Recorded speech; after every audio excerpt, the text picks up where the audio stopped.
मेरी audio video clear है?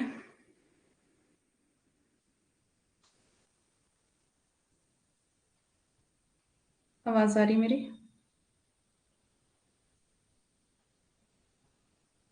Good evening.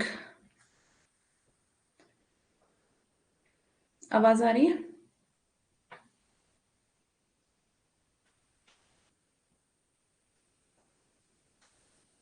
Okay. Video भी क्लियर है?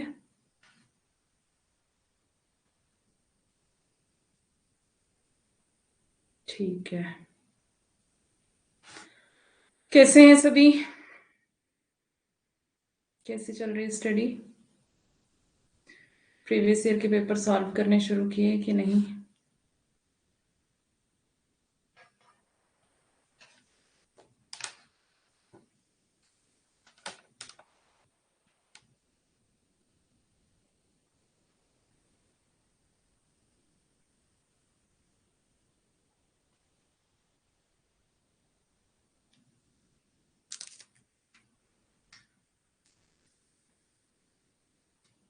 कर रहे हैं?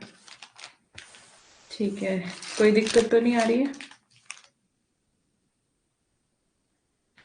कोई प्रॉब्लम तो नहीं आ रही है? कोई कठिनाई?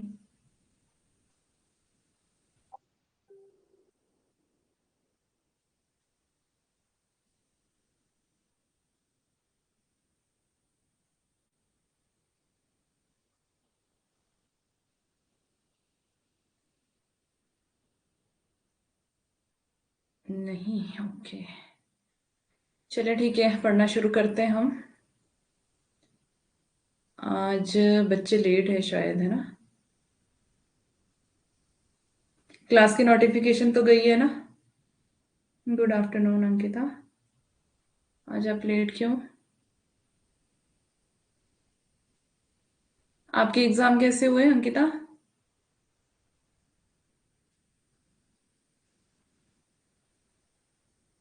अभी अभी बच्चन से पढ़ाऊंगी अभी मैं। एक्चुअली बुक पढ़ानी नहीं थी, टाइम नहीं था बुक पढ़ाने का, क्योंकि अभी सिलेबस कवर करना है। पर वो जरूरी था बताना आपको। एग्जाम अच्छे गई है? ओके। नमस्ते। सभी ठीक है? Good evening.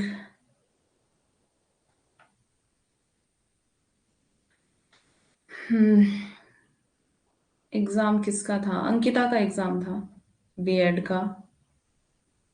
बीएड का और कौन सा? टीजीटी का? हम्म। कल की क्लास में नहीं थे आप लोग? सीटेट का? अच्छा, सीटेट का। Okay okay okay. Error remove, हाँ एरर रिमूव हो गया। Satya Prakash, thank you.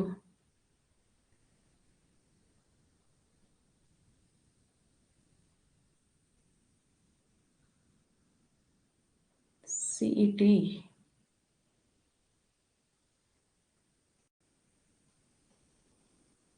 Okay. अच्छे हुए आपके एग्जाम, ठीक है। और कल आप लोग क्लास में नहीं थे, कल की क्लास देख ली थी?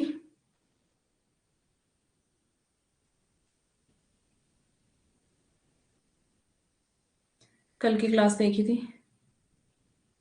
ठीक है। ठीक है, जल्दी जल्दी पढ़ना शुरू करेंगे, सिलेबस कवर करना है। ओके। हम्म। सिलेबस कवर करना है जल्दी। और अभी आधी देखी? क्यों आधी क्यों?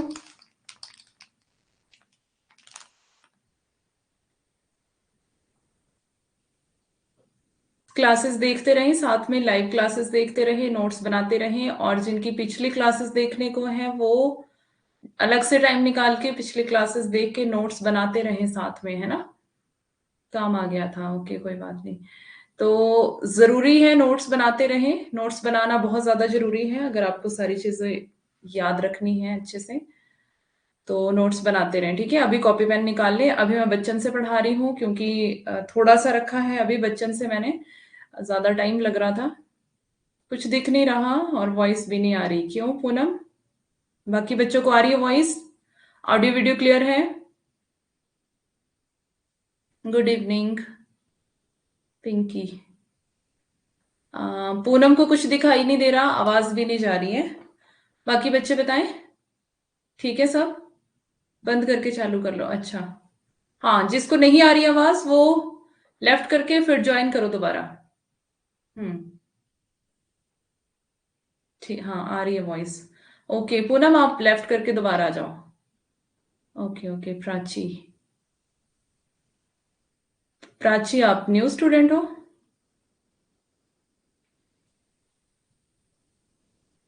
अच्छा, आप तो आते हो क्लास में। ओके ओके, याद आ गया मुझे। ठीक है, ठीक है, तो बच्चन वाली बुक निकाले। बच्चन वाली बुक सबके पास है? कल की क्लास में हमने फैक्ट्स देखे थे, आदिकाल, भक्तिकाल और रीतिकाल, है ना? अब ठीक है, ओके। तो आज हमने देखना है आधुनिक से। क्लियर आ रही है मैम वॉइस? ओके।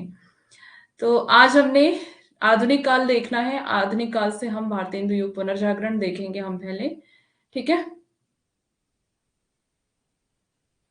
नहीं, अच्छा, आपके पास बुक नहीं है। ओके, कोई बात नहीं। नहीं है तो यहाँ पे अवेलेबल है नोट्स आपके लिए, तो डोंट वरी।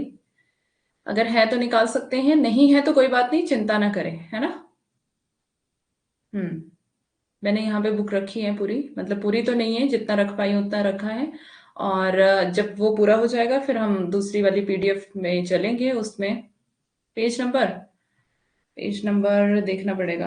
एक मिनट रुको।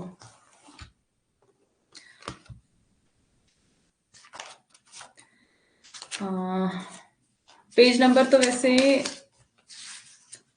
जो इंडेक्स है ना, इंडेक्स के आगे वाला जो पेज है, बदलाव की स्थितियां, अध्याय 1, यहां से शुरू किया है मैंने। ठीक है? भूमिका, हर एक बुक में जो भी भूमिका दी है वो आपको पढ़नी है। सारी किताबों में जितनी भी जो भूमिका दी होती है वो बहुत ज्यादा जरूरी होती है, उसमें इंपॉर्टेंट पॉइंट्स होते हैं ना, वो ऐसे ही नहीं दी होती है, उसको पढ़ना है, पढ़ना होता है हर एक बुक में। शुक्ल वाली बुक में भी खुद से भूमिका पढ़ लेना, बच्चन वाली बुक में भी खुद से भूमिका पढ़ लेना। ठीक है? ये बुक है आधुनिक हिंदी साहित्य का इतिहास, डॉक्टर बच्चन। बदलाव की स्थितियां, अध्याय 1, यहां से हम पढ़ना शुरू करेंगे। और ये जरूरी है इसलिए मैंने क्लास में रखा है, नहीं तो हम फैक्ट्स पे जा रहे थे, इसके बाद हम फैक्ट देखेंगे। ठीक है? तो चले शुरू करें। सभी अपने कॉपी पेन निकालें, नोट्स बनाते चले साथ में, और एक्टिव होकर आप क्लास में बैठे। ठीक है? तो शुरू करते हैं आप।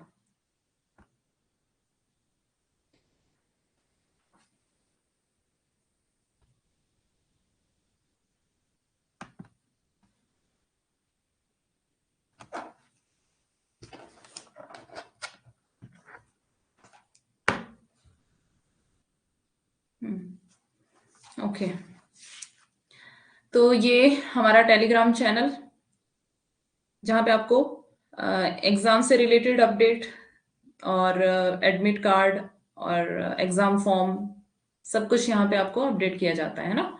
तो आप इसको ज्वाइन कर लेना। फर्स्ट पेपर सेकंड पेपर दोनों के लिए कोर्स अवेलेबल है, आप भी ज्वाइन करें। 1 साल वाला, दोनों पेपर के लिए ज्यादा फायदे में रहेगा, सस्ता भी पड़ेगा, और अपने फ्रेंड्स को भी आप बता सकते हैं कोर्सेज के बारे में। ठीक है? यहाँ पे आपको प्रोवाइड किए जाते हैं फर्स्ट पेपर सेकंड पेपर दोनों के नोट्स, और PYQs आंसर के साथ, एक्सप्लेनेशन के साथ भी, और 100 से ज्यादा मॉक टेस्ट आपको प्रोवाइड किए जाएंगे दोनों पेपर के लिए। ठीक है? अच्छा, मैंने एक बात और बतानी थी आपको। संडे को सुबह 10 बजे आप लोगों की क्लास है गूगल मीट पर, है ना? पता लग गया होगा आपको, नहीं पता है तो ध्यान रखना। ये सरोज 10 मेरा कोड है, बड़े अक्षरों में आपको लिखना है SAROJ, सरोज 10। ये कोड अप्लाई करके आप अपनी फीस में 10% डिस्काउंट पा सकते हैं। और क्लास के बारे में मैं आपको बता रही थी, जो 10 तारीख, सॉरी, संडे को 10 बजे सुबह गूगल मीट पे क्लास है आपकी। आपको कोई भी दिक्कत आ रही है क्लासेस को लेकर, कोई भी प्रॉब्लम आ रही है, तो वहां पर आप अपनी बात को रख सकते हैं। वहां पे आपकी बात सुनी जाएगी और आपको सॉल्यूशन दिया जाएगा। ठीक है? तो सभी 10 बजे सुबह ज्वाइन कर लेना क्लास को गूगल मीट पर, लिंक आपको मिल जाएगा। और शाम को 5 बजे, संडे को ही शाम को 5 बजे आपको एक आपका टेस्ट होगा, मॉक टेस्ट। ठीक है, उसके लिए भी अपने आप को तैयार करें। तो संडे को आपकी ये दोनों जो अपडेट आपको देना था संडे के लिए। ठीक है, अभी हम चलते हैं बच्चन वाली बुक, अध्याय 1, बदलाव की स्थितियां। थोड़ा सा इसमें कॉन्सेप्ट है, इसलिए आपको यहाँ पे ये पढ़ा रही हूं मैं, उसके बाद हम सीधा फैक्ट पे जाएंगे। ठीक है, तो यहाँ पे कोई भी बदलाव यूं ही नहीं आता, बल्कि उसके कुछ कारण होते हैं, है ना। जब कोई चेंज आता है तो कारण होते हैं ना, बिना कारण के तो चेंजेस नहीं आता है। आपने देखा होगा अपने आसपास के एरिया में, अपने जीवन में भी आपने देखा होगा कि कोई चेंज आ रहा है, कोई बदलाव आ रहा है, तो क्यों आ रहा है, उसके पीछे कोई ना कोई रीजन रहता है, कोई ना कोई कारण रहता है ना। दो संस्कृतियों का अंतर अवलंबन परिवर्तन के लिए उतना कारगर नहीं होता जितना समाज के बुनियादी ढांचे को बदलने वाले आर्थिक कारण। तो आर्थिक कारण सबसे ज्यादा महत्वपूर्ण होते हैं, जो पूरे के पूरे ढांचे को चेंज कर देते हैं। मॉक टेस्ट हिंदी का होगा, यस हिंदी का होगा अनुराधा। आपका सब्जेक्ट हिंदी का है, हिंदी का भी होगा, आपका पेपर फर्स्ट का भी होगा शायद, है ना। तो तैयारी करना है आपको दोनों के लिए। और आपको क्लासेस के रिगार्डिंग जो भी प्रॉब्लम आ रही है, नोट्स की प्रॉब्लम आ रही है, जो भी आपको दिक्कत आ रही है, ठीक है, तो आपको वहां पर आपको बोलना है कि ये दिक्कत हमें, ये वाली प्रॉब्लम हमें फेस करनी पड़ रही है। ठीक है, तो वहां पे आपको, इसीलिए आपकी वो गूगल मीट वाली क्लास रखी जा रही है, ताकि आपके इश्यूज वहां पर सॉल्व किए जाएं, है ना। तो जो भी टीचर को लेकर कोई प्रॉब्लम है, नोट्स को लेकर कोई प्रॉब्लम है, तो वो आप वहां पर बता सकते हो, है ना। किस किस यूनिट का मुझे नहीं पता।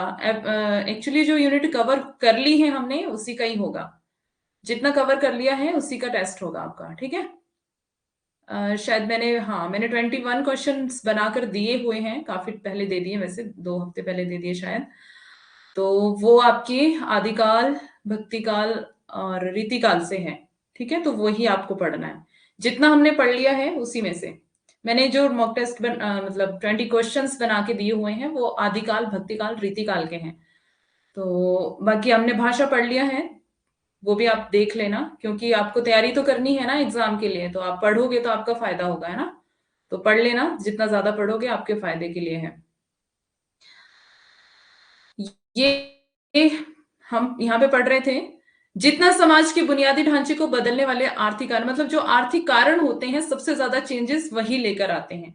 यहाँ पे लिखा है मुख्य कारण आर्थिक ही होता है, क्योंकि ये यही बात यहाँ पे बता रहे हैं बच्चन जी की, मुख्य कारण कौन सा होता है, आर्थिक कारण। सांस्कृतिक जो है वो गौण होते हैं। मैंने आपको मुख्य और गौण बताया था क्या होता है अंगों के बारे में, है ना। जैसे हमारा शरीर है, हमारी बॉडी है, तो हमारी बॉडी का मुख्य अंग कौन सा हुआ और गौण अंग कौन सा हुआ। मुख्य वो होता है जिसके बिना हम जीवित नहीं रह सकते हैं, जैसे हमारा हार्ट है, किडनी है ना। तो उसके बिना हम जीवित नहीं रह सकते हैं, तो वो कैसा अंग हुआ हमारा, मुख्य। और जैसे हमारा हाथ है, हाथ अगर नहीं भी होगा तो भी हम जीवित रह सकते हैं। पैर अगर नहीं भी होगा हम जीवित रह सकते हैं, बट हम हार्ट के बिना जीवित नहीं रह सकते। तो जो हमारा मुख्य अंग हमारा वो होता है जिसके बिना हम जीवित नहीं रह सकते हैं। और जो गौण होता है वो होता है जिसके बिना हम जीवित रह सकते हैं, जैसे हमारा हाथ, पैर या फिर अदर। ठीक है, तो वैसे ही मुख्य कारण और गौण कारण भी होते हैं। तो जो मुख्य कारण है वो आर्थिक है, और जो सांस्कृतिक है वो गौण है। ठीक है, पर इन दोनों को ले आने का दायित्व जाने अनजाने अंग्रेजों को ही है। तो ये अंग्रेजों के बारे में ही बता रहे हैं कि जो इन कारणों को लेकर आए हुए हैं, जाने अनजाने में वो अंग्रेज ही लेकर आए हैं। अतः आधुनिक काल की परिवर्तमान प्रक्रिया को समझने के लिए उन समस्त कारणों का विवेचन आवश्यक है जो अंग्रेजी साम्राज्यवाद के फलस्वरूप प्रादुर्भूत हुए। आगे चलते हैं, राजनीतिक स्थिति देखते हैं क्या थी उस समय। 1857 की क्रांति से हिंदी साहित्य का आधुनिक काल शुरू हो जाता है। कहां से होता है हिंदी साहित्य का आधुनिक काल शुरू, मतलब बच्चन जी कहां से मानते हैं, 1857 की क्रांति से मानते हैं। ठीक है, हिंदी का आधुनिक काल जो शुरू होता है। पर भारतवर्ष के रामचंद्र शुक्ल से, हाँ शुक्ल से दिया हुआ है मैंने, वैसे आप जो जो आपको पढ़ा दिया हुआ है सारा पढ़ लेना, शुक्ल से ही दिया है वैसे। शुक्ल से भी पढ़ाया मैंने आपको, और जो अभी फैक्ट करवाए हैं 2-3 क्लासेस में वो भी देख लेना। ठीक है, 1857 से हिंदी साहित्य का आधुनिक काल शुरू हो जाता है, पर भारतवर्ष के आधुनिक बनने की प्रक्रिया की शुरुआत एक शताब्दी पूर्व उसी समय से सन 1757 ईस्वी से हो जाती है। क्या बता रहे हैं कि 1857 की क्रांति से आधुनिक काल की शुरुआत होती है, पर भारतवर्ष जब आधुनिक बना तो उसकी प्रक्रिया कब शुरू हो गई? एक शताब्दी पहले।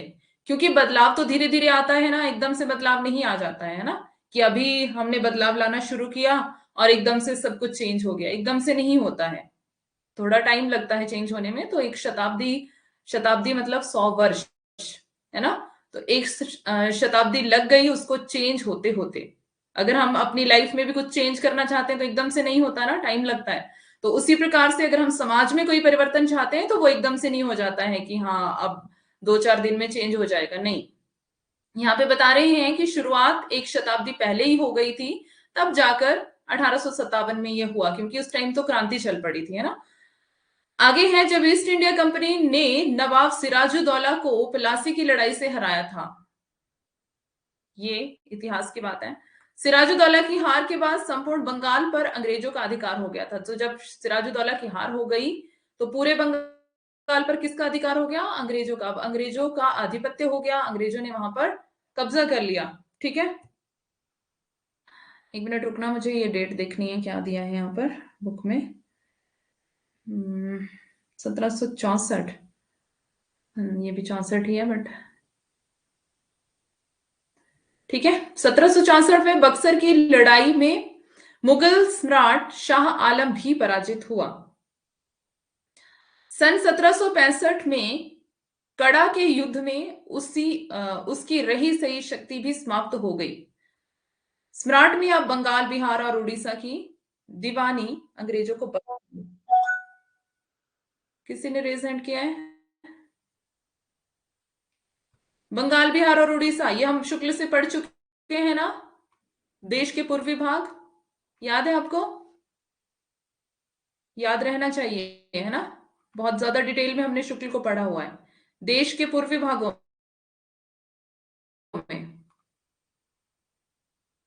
जहां पर और उड़ीसा, सम्राट ने बंगाल, बिहार और उड़ीसा की दीवानी अंग्रेजों को बख्श दिया। अब किसका शासन हो गया? अंग्रेजों का। किसी ने रेज हैंड किया है? जरूरी बात है तो बताएं। संपूर्ण देश पर अपना आधिपत्य जमाने के लिए अंग्रेजों को पराजित करना शेष था। यहाँ पे मिसप्रिंट है।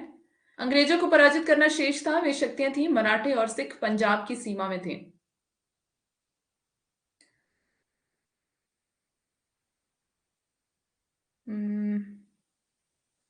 मराठे और सिख, यहां तक, यहाँ पे आना था फुल स्टॉप, जो कि यहाँ पे नहीं लगा हुआ है।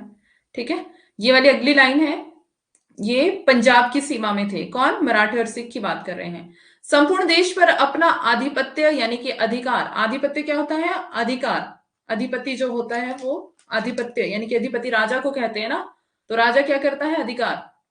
तो संपूर्ण देश पर अपना आधिपत्य जमाने के लिए अंग्रेजों को पराजित करना शेष था। अगर पूरे देश पर अधिकार जमाना है तो अंग्रेजों को पराजित करना ही पड़ता है, क्योंकि अंग्रेजों का शासन हो गया था। वे शक्तियां कौन थी? मराठे और सिख पंजाब की सीमा में थे। परंतु मराठों का प्रभाव बहुत ही व्यापक था। व्यापक मतलब बड़ा था, बहुत ज्यादा था। फूट और संघर्ष के कारण अस्सी और लासवारी यानी कि सिखों को पराजित करने के बाद संपूर्ण देश अंग्रेजों के अधीन हो गया। पूरा देश किसके अधीन हो गया था? अंग्रेजों के अधीन हो गया। 1856 में अवध भी अंग्रेजी राज्य में सम्मिलित कर लिया गया। इसके बाद अपनी इस विजय के कारण अंग्रेजों का मदोन्मत्त हो जाना स्वाभाविक था। अब वो अंग्रेज विजयी हो चुके थे, तो बता रहे हैं मदोन्मत्त, मद में उन्नत हो जाना, खुश हो जाना। मद यानी कि मदिरा, यानी कि मतलब पूरा इसका जो मीनिंग निकलता है वो यही है कि वो बहुत ज्यादा खुश थे। ठीक है, तो स्वाभाविक था उनका खुश होना। उनकी नीतियों से असंतुष्ट देशी राजाओं, सिपाहियों, किसानों ने एकजुट होकर 1857 ईस्वी में व्यापक स्तर पर विद्रोह किया। किसने? अब अंग्रेजी नीतियां जो थी उसके विरुद्ध जो राजा थे वो असंतुष्ट थे, सिपाही मतलब हर एक व्यक्ति असंतुष्ट था, लेकिन विद्रोह किसने किया एकजुट होकर? राजाओं ने, सिपाहियों ने, किसानों ने, सबने मिलकर एकजुट होकर यूनिटी में आकर क्या किया? बड़े स्तर पर विद्रोह किया, व्यापक स्तर पर विद्रोह किया। कब किया? 1857 में, जब 1857 की क्रांति हुई। सन 1857 के संघर्ष के फलस्वरूप ईस्ट इंडिया कंपनी समाप्त कर दी गई और भारतवर्ष ब्रिटिश साम्राज्य का उपनिवेश बन गया। जो 1857 का संघर्ष था, क्या क्या हो गया उस समय? ईस्ट इंडिया कंपनी समाप्त कर दी गई। ईस्ट इंडिया कंपनी के में किसका शासन था? महारानी विक्टोरिया का, ठीक है। और भारत ब्रिटिश साम्राज्य का उपनिवेश बन गया, मतलब कि भारत से ही सामान जाने लगा कहां? ब्रिटिश साम्राज्य में, इंग्लैंड में। अंग्रेजों ने अपनी आर्थिक, शैक्षणिक तथा प्रशासनिक नीतियों में परिवर्तन किया। अंग्रेजों ने क्या किया? आर्थिक नीतियों में परिवर्तन, शैक्षणिक यानी कि शिक्षा में परिवर्तन, प्रशासनिक नीतियों में परिवर्तन किया। इस देश के लोग भी नए संदर्भ में कुछ नया सोचने और करने के लिए बाध्य हुए। साहित्य मनुष्य के बृहत्तर सुख दुख के साथ पहली बार जुड़ा। अब साहित्य के लिए बता रहे हैं कि मनुष्य के सुख दुख के साथ पहली बार साहित्य अब जुड़ा, बड़े लेवल पर, बड़े स्तर पर, है ना। यह भारतेंदु के समय में हुआ, वह भी गद्य के माध्यम से। भारतेंदु के समय में जब गद्य लिखा गया, उसके माध्यम से साहित्य मनुष्य से पहली बार इतना व्यापक स्तर पर जुड़ा। आधुनिक जीवन चेतना की चिंगारियां गद्य में दिखाई पड़ी, पद्य में नहीं। ध्यान रखना, ये वाली पंक्ति को नोट करना, ठीक है। क्या बता रहे हैं? आधुनिक जीवन चेतना की चिंगारियां गद्य में दिखाई दी, यानी कि गद्य में साहित्य लिखा गया, पद्य में नहीं। कविताएं नहीं लिखी जा रही थी, गद्य लिखा जा रहा था। गद्य पद्य का मीनिंग तो पता है ना आपको? पद्य कविताएं होती हैं और जो ऐसे सीधा सीधा लिख दिया जाता है उसको गद्य कहते हैं, ठीक है। नया युग अपनी अभिव्यक्ति के लिए नई भाषा की खोज कर रहा था। अब उनको नई भाषा चाहिए, क्योंकि युग नया है, अभिव्यक्ति भी नई होगी तो भाषा भी नई होनी चाहिए। भाषा इसके लिए उपयुक्त नहीं थी, इसलिए आधुनिक काल में ब्रज भाषा काव्य के माध्यम से पुरानी हो अभिव्यक्ति पाती रही। अगर कुछ मिसप्रिंट होगा, बुक देख रहे हो तो बता देना मुझे, ठीक है। क्योंकि शायद थोड़ी थोड़ी गलतियां हुई हैं, बीच में मिसप्रिंट हुआ है। इसलिए आधुनिक काल में ब्रजभाषा काव्य के माध्यम से पुरानी अभिव्यक्ति पाती रही, पुरानी ही भाषा। वह अपने संस्कारों में जड़ हो चुकी थी। जो पुरानी भाषा थी वो संस्कारों में क्या हो चुकी थी? जड़ हो चुकी थी। उसके लिए पुरातनता का केवल छोड़ पाना संभव नहीं था, मतलब पुरानापन जो था छोड़ पाना संभव नहीं था, क्योंकि जो चीजें संस्कारों में आ जाती हैं, जड़ हो जाती हैं, घर बना लेती हैं, घर कर जाती हैं, वो एकदम से चीजें निकलती नहीं है, है ना। तो यही बता रहे हैं कि जो पुरानापन था केवल छोड़ पाना उसको संभव नहीं था एकदम से। खड़ी बोली का गद्य आधुनिक चेतना के फलस्वरूप ही अभिव्यक्ति का नया माध्यम बना। अब खड़ी बोली गद्य में लिखा गया। अब है नया आर्थिक ढांचा और नए संबंध। ये जो था अंडरलाइन करना, एक साथ ये हो गया हुआ है टाइप, ठीक है।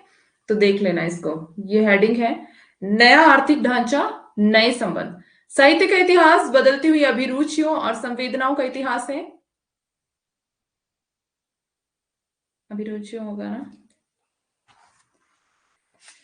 मैं बुक में ही देख लेती हूँ। अभिरुचियों यहां ऊपर लिख रही हूँ, ठीक है।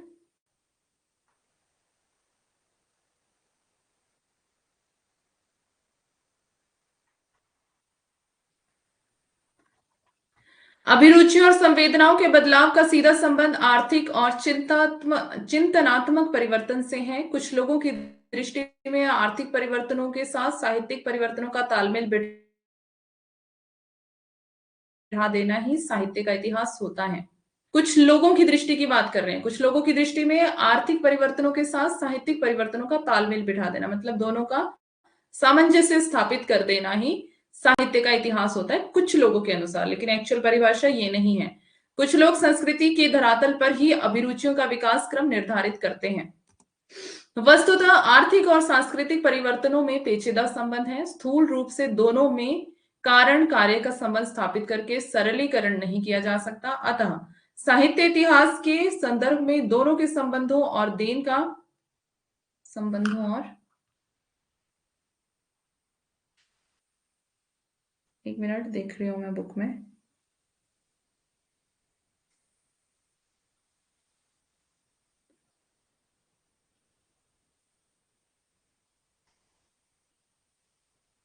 देन का विवेचन, हाँ यही है। देन का विवेचन अतिरिक्त अवधानता की अपेक्षा रखता है। ठीक है, जो इंपॉर्टेंट बात होगी आपको मैं वो अंडरलाइन कर दूंगी। बाकी आपने सिर्फ कॉन्सेप्ट समझते चलना है। ठीक है, सारा लिखने की जरूरत नहीं है, समझना है बस आपको। कॉन्सेप्ट क्लियर होगा तो आगे टॉपिक समझने में इजी हो जाएगा। आधुनिक काल के पूर्व भारतीय गांव का आर्थिक ढांचा प्राय, कॉन्सेप्ट क्लियर होगा तो आगे टॉपिक समझ।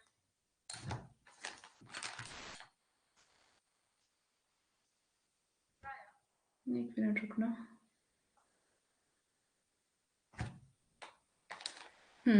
आधुनिक काल के पूर्व भारतीय गांव का आर्थिक ढांचा प्राय अपरिवर्तनशील और स्थिर रहा है। गांव अपने आप में स्वतः पूर्ण आर्थिक इकाई थे। इनकी अपरिवर्तनशीलता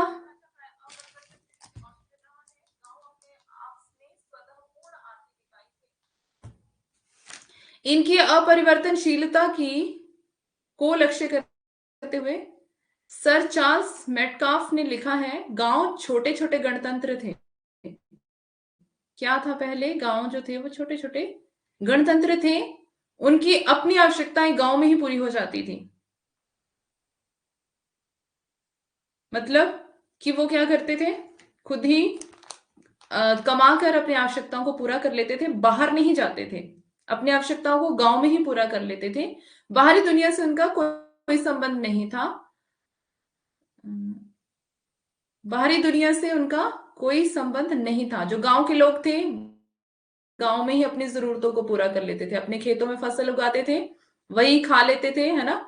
और बाहर से उनको कोई लेना देना नहीं था। एक के बाद दूसरा राजवंश आया, एक के बाद दूसरा उलटफेर हुआ, हिंदू पठान। आपके यहाँ से कभी डबल आवाज आ रही है? हाँ, वो मेरे से एक्चुअली फोन से आवाज बढ़ गई थी, मैं फोन साइलेंट कर रही थी अपना। अभी ठीक है? अभी मैंने बंद कर दी आवाज। फोन में लगाया ना साथ में आपके कमेंट्स देखने के लिए, तो फोन की आवाज बढ़ गई थी गलती से मुझसे। अभी ठीक है ना? हम्म बता रहे हैं कि बाहरी दुनिया से उनका कोई संबंध नहीं था। एक के बाद दूसरा राजवंश आया, एक के बाद दूसरा उलटफेर हुआ, हिंदू पठान मुगल सिख मराठों के राज्य बने और बिगड़े, पर गांव वैसे के वैसे ही बने रहे। मतलब बहुत सारे परिवर्तन आए, बहुत सारे राजा भी चेंज हुए, बहुत सारा उलटफेर भी हुआ। हिंदू भी, पठान भी, मुगल भी, सिख भी, मराठे भी, सबके राज्य बने और बिगड़े भी, बने भी और बिगड़े भी, पर गांव कैसे रहे? वैसे के वैसे जैसे पहले थे। आगे, गांव की जमीन पर सबका अधिकार, सबका समान अधिकार था। गांव की जमीन पर सबका समान अधिकार होता था। किसान खेती करता था, लोहार बढ़ई का काम, कुम्हार सॉरी लोहार मतलब अपना काम, बढ़ई, कुम्हार, नाई, धोबी, गोंड, तेली, मतलब सभी जो जातियां थी अपना अपना काम कर रही थी। जैसे लोहार है वो लोहा बनाने का, लोहे के जो बर्तन वगैरह बनाने का काम करते हैं, लोहे की चीजें जो भी बनती हैं। कुम्हार है जो मिट्टी के बर्तन बनाने का काम करते हैं। मतलब हर एक व्यक्ति अपना अपना काम कर रहा था। जो गांव के लोग थे वो एक दूसरे से अपनी आवश्यकताओं को पूरा कर लेते थे, है ना। किसी ने लोहे की चीज खरीदनी है तो वो लोहार के पास जाएगा, घर मिट्टी की चीज खरीदनी है वो कुम्हार के पास जाएगा, है ना। कपड़े धुलवाने वो धोबी के पास जाएगा, है ना। बाल कटवाने नाई के पास जाएगा। ऐसे अलग अलग मतलब गांव में ही आवश्यकताएं वो पूरी करते थे। किसान खेती करता था, जो किसान थे वो खेती करते थे, अपनी फसल उगाते थे खेतों में ही। आदि गांव की अन्य आवश्यकताएं पूरी करते थे। तो ये सारे लोग जो थे मिल करके एक दूसरे के लिए, है ना, आवश्यकताएं पूरी करते थे। पेशा जाति के अनुसार निश्चित होता था। अब नेचुरल सी बात है, अभी भी कहीं कहीं है जाति प्रथा, मतलब अब उतनी ज्यादा नहीं रह गई है, लेकिन अभी कहीं कहीं है अभी भी। तो जो पेशा है वो होगा, है ना। तो जाति के अनुसार पेशा निश्चित था कि मतलब इस जाति को ये ही काम करना है। अब तो कोई भी काम कर लेता है ना, जो भी जातियां हैं कोई भी काम कर लेते हैं जिसको जो करना है ना। कई लोग मोची नहीं भी होते हैं, मतलब उस जाति से संबंध नहीं रखते, फिर भी वो मोची का काम करते हैं। और मतलब अलग अलग, अब ऐसा नहीं है जैसा पहले होता था। पहले ऐसा होता था कि पेशा जो है वो जाति के अनुसार ही निश्चित होता था। एक जाति का व्यक्ति दूसरी जाति का पेशा नहीं करता था, वो नहीं कर सकते थे दूसरी जाति का पेशा, उनको अपना ही करना पड़ता था, है ना।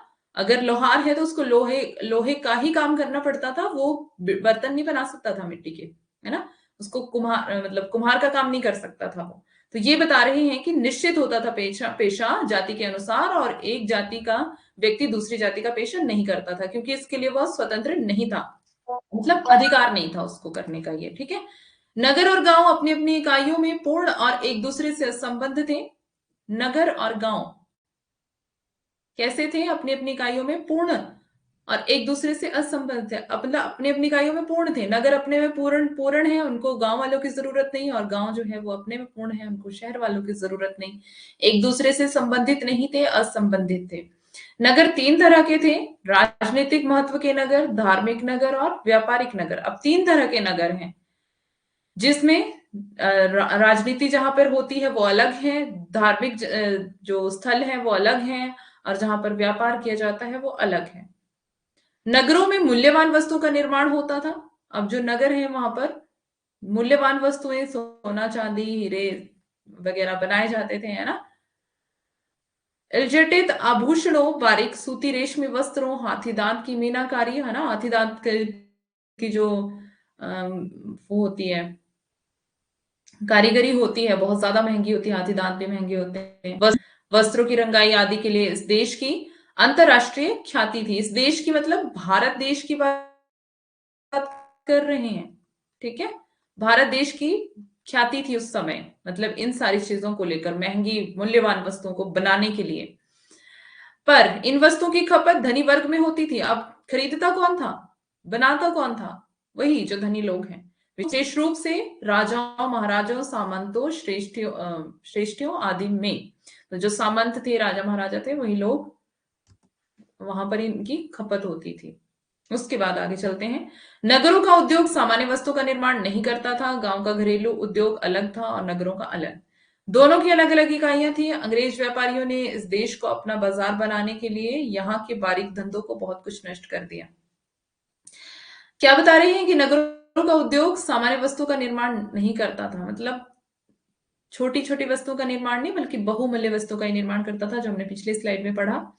गांव का जो घरेलू उद्योग था वो अलग था और नगरों का अलग था, मतलब अलग अलग तरह के ये उद्योग धंधे करते थे। दोनों की अलग अलग इकाइयां थी, अब हम पहले पढ़ चुके हैं। अंग्रेज व्यापारियों ने इस देश को अपना बाजार बनाने के लिए यहाँ के बारीक धंधों को बहुत कुछ नष्ट कर दिया। अब उन्होंने, अंग्रेजों ने क्या किया कि अपना बाजार बनाना था, और इन्होंने हम जो इंडियंस जो छोटे मोटे धंधे थे उनको बंद कर दिया। जो कुछ बाकी बचे थे वे नई सामाजिक व्यवस्था के कारण नष्ट हो गए। अंग्रेजी राज्य की स्थापना के साथ साथ इस देश के सामाजिक संगठन में विघटन और परिवर्तन आरंभ हो जाता है।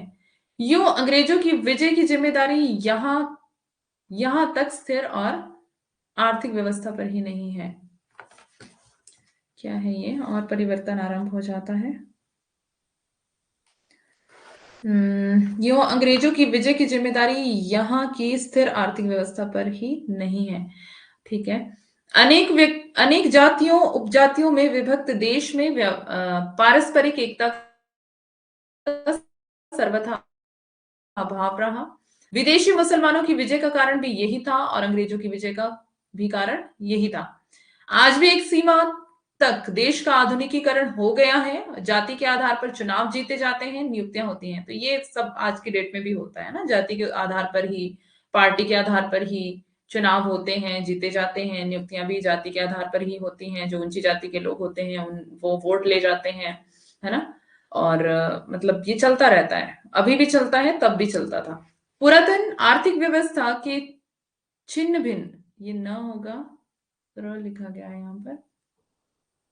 छिन्न भिन्न होने पर भी जाति प्रथा शिथिल तो हुई, पर मिट नहीं सकी। आधुनिक साहित्य में भी इस प्रथा पर करारी चोट की गई। पर यह किताबी बनकर रह गई। आर्थिक ढांचे के परिवर्तन के साथ अधिरचना के ढांचे को भी अन्य स्तर पर मूलतः बदलने की जरूरत बनी हुई है। जो आर्थिक परिवर्तन अंग्रेजों द्वारा ले आया गया, यह मुसलमान आक्रमणकारियों द्वारा संभव नहीं था। मतलब क्या बता रहे हैं कि अंग्रेजों ने चेंजेस बहुत लाए हैं इंडिया में, बहुत ज्यादा चेंजेस उन्होंने किए हैं। इतना डेवलप्ड कंट्री नहीं थी इंडिया जितना अंग्रेजों ने बनाया उसको, है ना। बेशक उन्होंने मतलब अधिकार किया, शासन किया, गुलाम बनाया इंडियंस को, लेकिन जो परिवर्तन जो आया है वो अंग्रेजों की वजह से इंडिया में आया है ना। बहुत सारी चीजें अंग्रेजों ने इंडिया में की है चेंज। तो जो आर्थिक परिवर्तन अंग्रेजों द्वारा ले आया गया था, यह मुसलमान आक्रमणकारियों द्वारा संभव नहीं हुआ था। जो अब हम पहले देख चुके थे शुक्ल में भी, कि अंग्रेजों से पहले किसका शासन था? मुस्लिमों का शासन था, है ना। तो उन्होंने बता रहे हैं कि उन्होंने इतना परिवर्तन लाना उनके द्वारा संभव नहीं था जितना अंग्रेजों ने लाया। इनके आगमन से सामाजिक रीति नीतियों में कहीं संकोच और कहीं विस्तार दिखाई पड़ा। इनके आगमन से सरकारी रीति नीतियों में कहीं संकोच और कहीं विस्तार दिखाई पड़ा। मुसलमान यायावर थे और सामाजिक विकास की दृष्टि से वे पिछड़े हुए थे। उनकी स्थिति पूर्व सामंतीय थी, इसलिए वे विजयी होकर भी यहाँ की उच्चतर सभ्यता से अंशतः विजित हो गए। मुगलों के जमाने में आर्थिक सामाजिक ढांचे में स्थिरता आई, किंतु ये भी समाज के ढांचे में कोई बुनियादी फर्क नहीं ले आ सके। आर्थिक इकाइयों में यथास्थिति बनी रही। अंग्रेज सामंती व्यवस्था से आगे बढ़कर पूंजीवादी व्यवस्था अपना चुके थे। सामाजिक विकास की दृष्टि से ये यहाँ के लोगों से एक मंजिल आगे थे, इसलिए आर्थिक व्यवस्था को तोड़ने और परिवर्तन करने में उन्हें सफलता प्राप्त हुई। अंग्रेजों ने गांव की आर्थिक व्यवस्था में जो रद्दोबदल किया, उसे उनकी क्या है ये, अंग्रेजों ने उसे उनकी कृपा नहीं कहा जा सकता। एक्चुअली थोड़ा सा मिटा हुआ था बुक में, और जो वो कॉपी पेस्ट वाला सिस्टम है वो कुछ भी लिख देता है अपनी मर्जी से। कई बार पढ़ने में आते नहीं है शब्द। रद्दोबदल किया, उसे उनकी कृपा नहीं कहा जा सकता। इसमें उनका अपना स्वार्थ निहित था। गांव की जमीन का बंदोबस्त करने के कारण उन्हें थोड़े लोगों से ही मालगुजारी मिल जाती थी। जमींदारों और बड़े बड़े जोतदारों का एक ऐसा तबका खड़ा हुआ जो अंग्रेजों की आखिरी विदाई के समय तक उनकी सहायता करता रहा। अंग्रेजों ने इस देश को लूटा, इसका व्यापार नष्ट किया।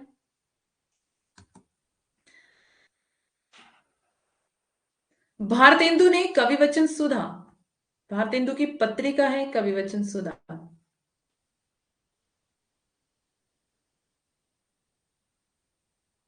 1874, इसका समय, ये भी इंपॉर्टेंट है।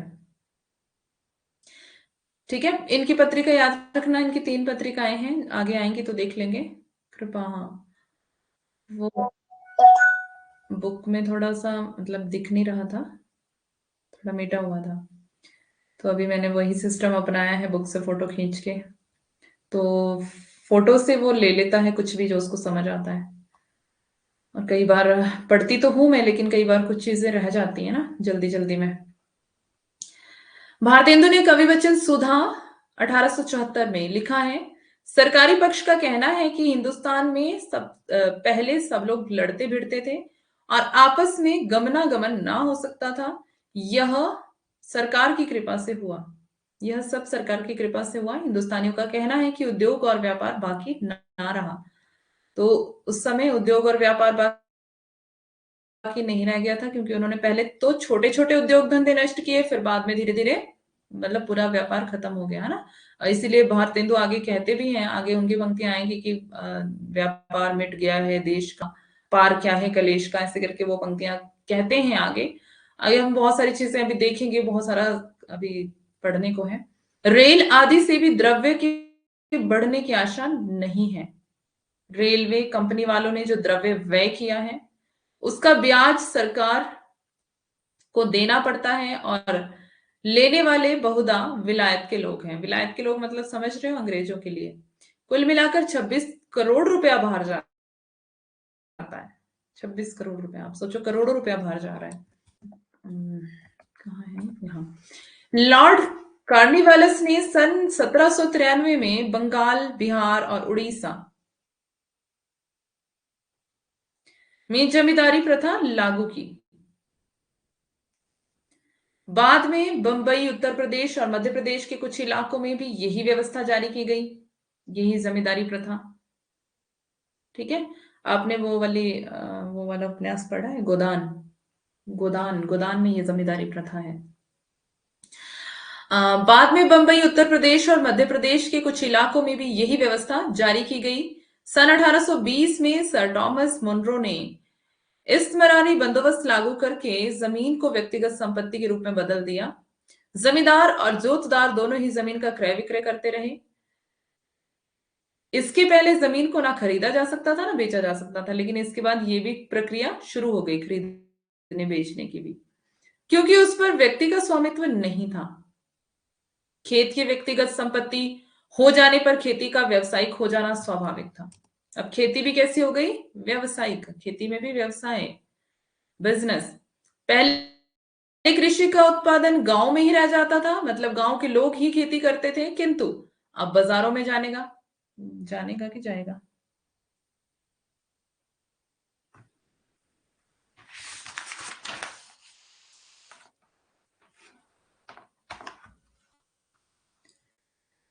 कहां पर है? मिल नहीं रहा मुझे बुक में। यातायात की सुविधा बढ़ने पर उत्पादन, हम्म, बाजारों में जाने लगा ना, जाने लगा।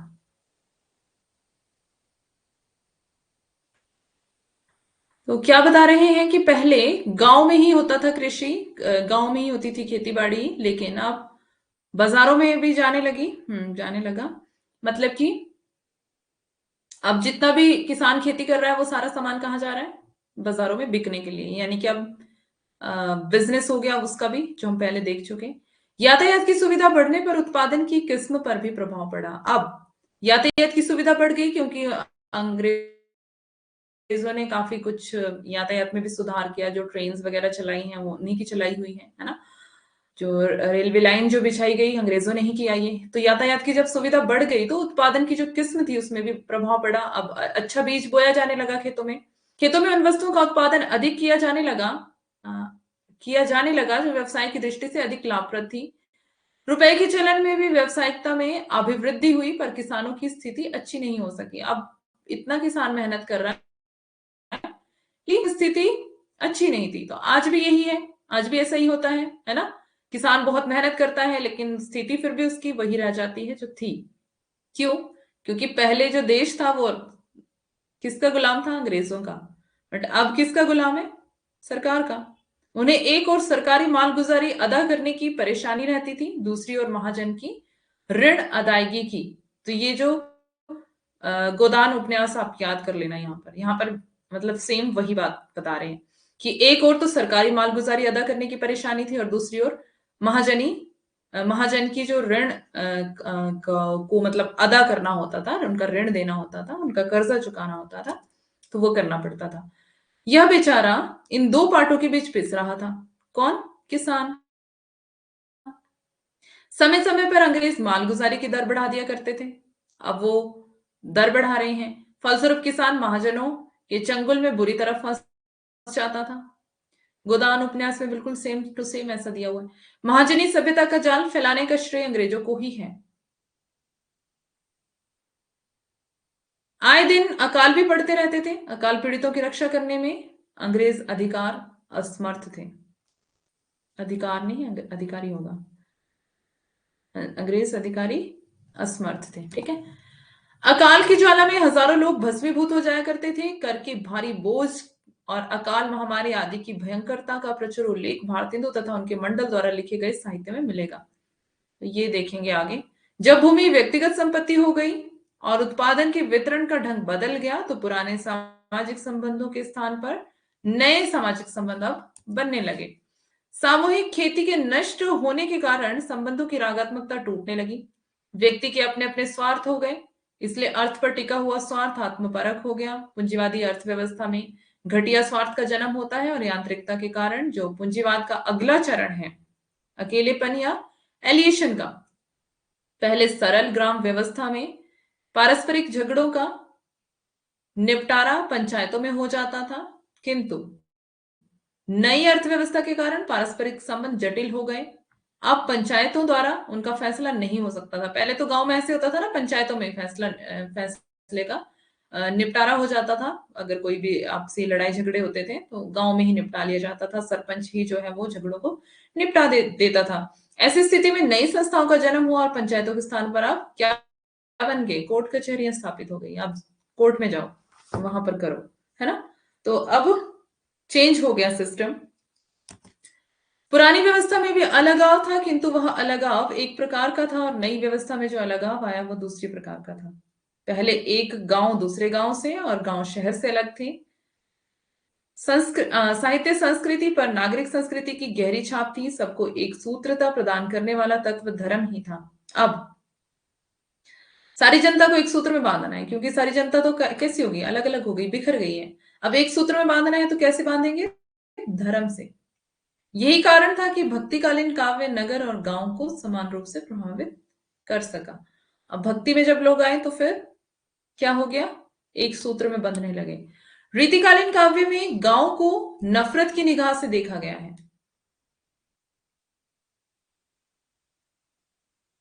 रीतिकालीन अगर हम देखें तो नफरत की निगाह से देखा गया है गांव को। इसे प्रमाणित करने के लिए बिहारी के दोहे उद्धृत किए जा सकते हैं। आधुनिक काल में गांव की ओर साहित्यकारों की दृष्टि अवश्य गई, पर तब तक किन्हीं अंशों में गांव बदल चुके थे।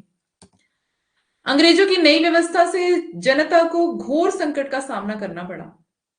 अंग्रेजों ने नई नई व्यवस्था स्थापित कर दी और जनता घोर संकट में पड़ गई है। खेत अनेक अनेक टुकड़ों में बांट दिए गए। किसानों और सरकार के बीच बहुत से मध्यस्थ हो गए। पैदावार घटती गई। ग्रामीण उद्योग धंधों के नष्ट होने पर अधिक से अधिक लोग खेती पर आश्रित हो गए। अब उद्योग धंधे नष्ट हो गए। पहले जो जाति जाति के अनुसार जो उद्योग धंधे किए जाते थे वो तो सब खत्म हो गए थे। अब क्या? खेती पर ही आश्रित हो गए हैं सारे लोग। शहरी उद्योग भी अंग्रेजों की कृपा से काल कल्पित हो गए। अब वो भी समय के साथ साथ जो शहरों में उद्योग धंधे थे वो भी खत्म होने लगे। पुरानी अर्थव्यवस्था के स्थान पर जिस नई अर्थव्यवस्था को लागू किया गया, उससे अनजाने ही ऐतिहासिक विकास की अनिवार्य प्रक्रिया के फलस्वरूप भारतीय समाज विकास की ओर अग्रसर हुआ। गांव की जड़ता टूटी। गांव और शहर एक दूसरे के संपर्क में आने लगे। अब क्या हो गया? जनता को थोड़ा मतलब थोड़ी जागृति की ओर जा रही है जनता। ऐतिहासिक विकास की अनिवार्यता प्रक्रिया के फलस्वरूप भारतीय समाज विकास की ओर अग्रसर हुआ। अब भारतीय समाज कहाँ जा रहा है? विकास की ओर जा रहा है। उन्होंने देख लिया कि अंग्रेज तो बहुत ही मतलब हालत खराब कर रहे हैं। अब क्या हो गया? गांव की जड़ता टूट गई। गांव और शहर एक दूसरे के संपर्क में आने लगे। मतलब बाध्य हो गए वो एक दूसरे के संपर्क में आने के लिए। बाध्य मतलब मजबूर हो गए। एक घेरे में बंधी हुई अर्थव्यवस्था राष्ट्रोन्मुख हो चली। मतलब एक जो घेरे में अर्थव्यवस्था बंधी हुई थी, राष्ट्रोन्मुख मतलब राष्ट्र की ओर उन्मुख होने लगी। जो देश केवल धार्मिक एकता में बंधा हुआ था होगा, वह राष्ट्रीय एकता के प्रति भी जागरूक होने लगा। अब जनता के अंदर जागृति आई कि अंग्रेज जो है वो हमें अलग करना चाहते हैं। हम क्या करेंगे? अलग नहीं होंगे। क्या करेंगे? हम एकता के सूत्र में बांधेंगे पूरे देश को और एक हो जाएंगे हम सभी, है ना। जाति प्रथा को भी एक धक्का लगा। पहले तो जाति प्रथा भी चल रही थी, लेकिन अब धक्का जाति आर्थिक वर्गों में बदलने लगी। नेचुरल सी बात है कि जाति के आधार पर ही मतलब आर्थिक स्थिति भी वो चेंज हुई। किंतु जाति प्रथा की जड़ता को तोड़ा नहीं जा सकता था। अब जाति प्रथा बहुत ज्यादा जड़ थी, इसलिए इसको तोड़ा नहीं जा सकता था एकदम से, है ना। आर्थिक वर्गों का उदय तो हुआ, पर जाति उच्चता की भावना विलीन नहीं हो सकी। अंग्रेजों ने जाने अनजाने जो सुविधाएं दी, उनका उपयोग उच्च जाति के लोगों ने ही किया। अब सुविधाएं तो दी, लेकिन किसने उपयोग किया? उच्च जाति के लोगों ने ही। अंग्रेजों के जमाने में शासन में उन्हीं का प्राधान्य था। किसका? ऊंची जाति के लोगों का। अब है राष्ट्रीय आंदोलन भी उन्हीं के हाथ में था। आज के राजनीतिक दलों के सूत्रधार भी यही है। मतलब आज भी यही कंडीशन है, बच्चे जी बता रहे हैं। साहित्य और कला पर भी इन्हीं का आधिपत्य बना रहा। साहित्य पर भी अधिकार, कला पर भी अधिकार। इसलिए आज एक होकर भी हम अनेक हैं। क्यों? क्योंकि बंटे बंटा हुआ है देश जातियों में, धर्मों में। यही लड़ाइयां होती है ना देश में, जातियों और धर्मों को लेकर। बस इंसानियत तो किसी को भी नहीं, मतलब समझ नहीं आती है। जाति और धर्मों को लेकर ही लड़ाई है, बस चलती रहती है। अंग्रेजों ने इस भेदभाव का लाभ उठाया, पर सारा दोष अंग्रेजों के कंधों पर लाद कर हम अपने को निर्दोष नहीं कर सकते। बता रहे हैं कि अंग्रेजों ने जो भेदभाव था, मतलब ये इंडिया में पहले ही था, बस उन्होंने थोड़ा सा और फैलाया इसको, और लोगों को मतलब धकेला है उसकी तरफ।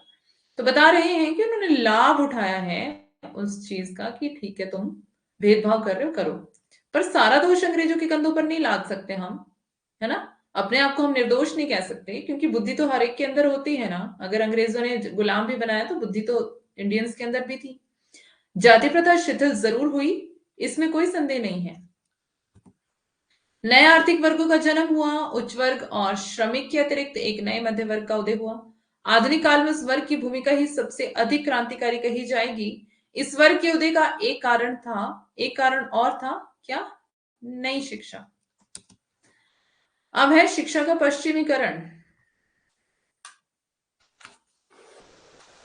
अंग्रेजी राज्य की स्थापना और आर्थिक परिवर्तनों के संदर्भ में जीवन की नई समस्याएं पैदा हुई। इन समस्याओं से जूझने के लिए नए दृष्टिकोणों की आवश्यकता पड़ी। कहना ना होगा कि नई शिक्षा प्रणाली द्वारा जो ज्ञान विज्ञान उपलब्ध हुआ उससे बहुत सहायता मिली। 18वीं शताब्दी के अंत में इस देश को जिस पाश्चात्य ज्ञान विज्ञान के संपर्क में आना पड़ा, वह भारत के ज्ञान विज्ञान से प्रकृति में ही भिन्न था। भारतीय ज्ञान गतानुगतिक और परंपरा मुक्त हो चला था। पाश्चात्य ज्ञान विज्ञान नए जीवन संदर्भों की ताजगी लिए हुए था। भारतीय ज्ञान विज्ञान का लक्ष्य आध्यात्मिक और पारलौकिक था। पारलौकिक मतलब इस लोक से परे। तो पाश्चात्य ज्ञान विज्ञान का लक्ष्य भौतिक और इहलौकिक, इहलौकिक मतलब इसी लोक का।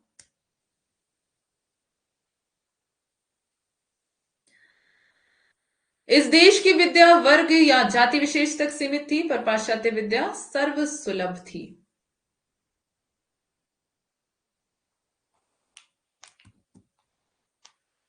फिर भी ज्ञान विज्ञान के अनेक क्षेत्रों में इस देश ने अभूतपूर्व प्रगति की। दर्शन, ज्योतिष, गणित, औषधि विज्ञान, धर्मशास्त्र, काव्यशास्त्र, व्याकरण आदि में इसकी जोड़ का कोई अन्य देश नहीं था।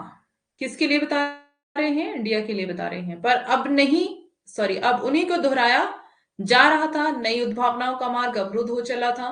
वेद आदि की आप्तता, वर्णाश्रम धर्म की श्रेष्ठता, इहलौकिकता के प्रति अनासक्ति, इहलौकिकता मतलब इस लोक की बातें के प्रति अनासक्ति, मतलब अलगाव जिसको हम कह सकते हैं। भाव यथास्थिति बनाए रखने के पक्षधर थे। नई परिस्थितियों में उनकी उपयोगिता के आगे प्रश्न चिन्ह लग गया था। मुसलमानों में भी उसी प्रकार की गतानुगतिकता घर कर गई थी। मैकाले ने दोनों की शिक्षा पद्धतियों पर टिप्पणी करते हुए लिखा है, हिंदू और मुसलमानों की शिक्षा पद्धतियों में बहुत कुछ समानता थी। ये उस भाषा में शिक्षा देते थे, होगा यहां पर, ये उस भाषा में शिक्षा देते थे जो जनता, होगा ना, जो जनता की भाषा नहीं थी। किस भाषा में शिक्षा देते थे? जो जनता की भाषा नहीं थी। उनकी शिक्षा का मूल स्रोत धर्म था और उनकी, एक मिनट, उनकी आप्तता, ये भी मिसप्रिंट है। और उनकी आप्तता अपरिवर्तनीय थी। वे नए अभिनिवेश और परिवर्तन के विरुद्ध थे। इस प्रकार की शिक्षा पद्धति अपने धर्म के प्रति कट्टरता की भावना ही पैदा कर सकती थी। तो मतलब शिक्षा कैसी दी जा रही थी? धर्म के प्रति, ताकि लोग कट्टर हो जाएं अपने, ऐसी शिक्षा दी जा रही थी, है ना। मतलब हिंदू भी वही शिक्षा दे रहे थे, मुसलमान भी वही दे रहे थे। इनके द्वारा स्वतंत्र व्यक्तित्व और विवेक सम्मत, रैशनल वैज्ञानिक दृष्टिकोण का निर्माण संभव नहीं था। आधुनिक शिक्षा पद्धति का समारंभ एक महत्वपूर्ण ऐतिहासिक घटना है।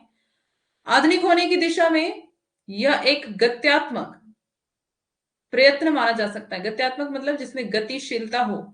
आधुनिक शिक्षा प्रणाली के प्रसार में मुख्यतः 3 शक्तियों का योगदान है। वो कौन कौन सी हैं? ईसाई मिशन, अंग्रेज सरकार और व्यक्तिगत प्रयास। तो मतलब बता रहे हैं कि 3 शक्तियों का योगदान था आधुनिक शिक्षा प्रणाली को लेकर आने के लिए। पहला कौन सा था? ईसाई मिशन, दूसरा अंग्रेज सरकार और तीसरा तीसरा कौन? व्यक्तिगत प्रयास। ब्रिटिश राज्य की स्थापना के पूर्व ईसाई मिशन दक्षिण भारत में धर्म प्रचार के कार्य में लगे हुए थे। जब ब्रिटिश राज्य की स्थापना नहीं हुई थी उससे पहले की बात है।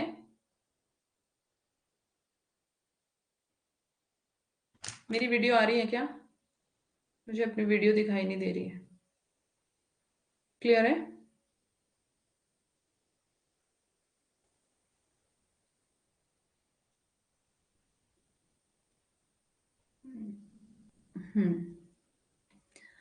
नई शिक्षा से उनका कोई संबंध नहीं था। एक मिनट ना, मैं रीजॉइन करती हूँ अगर।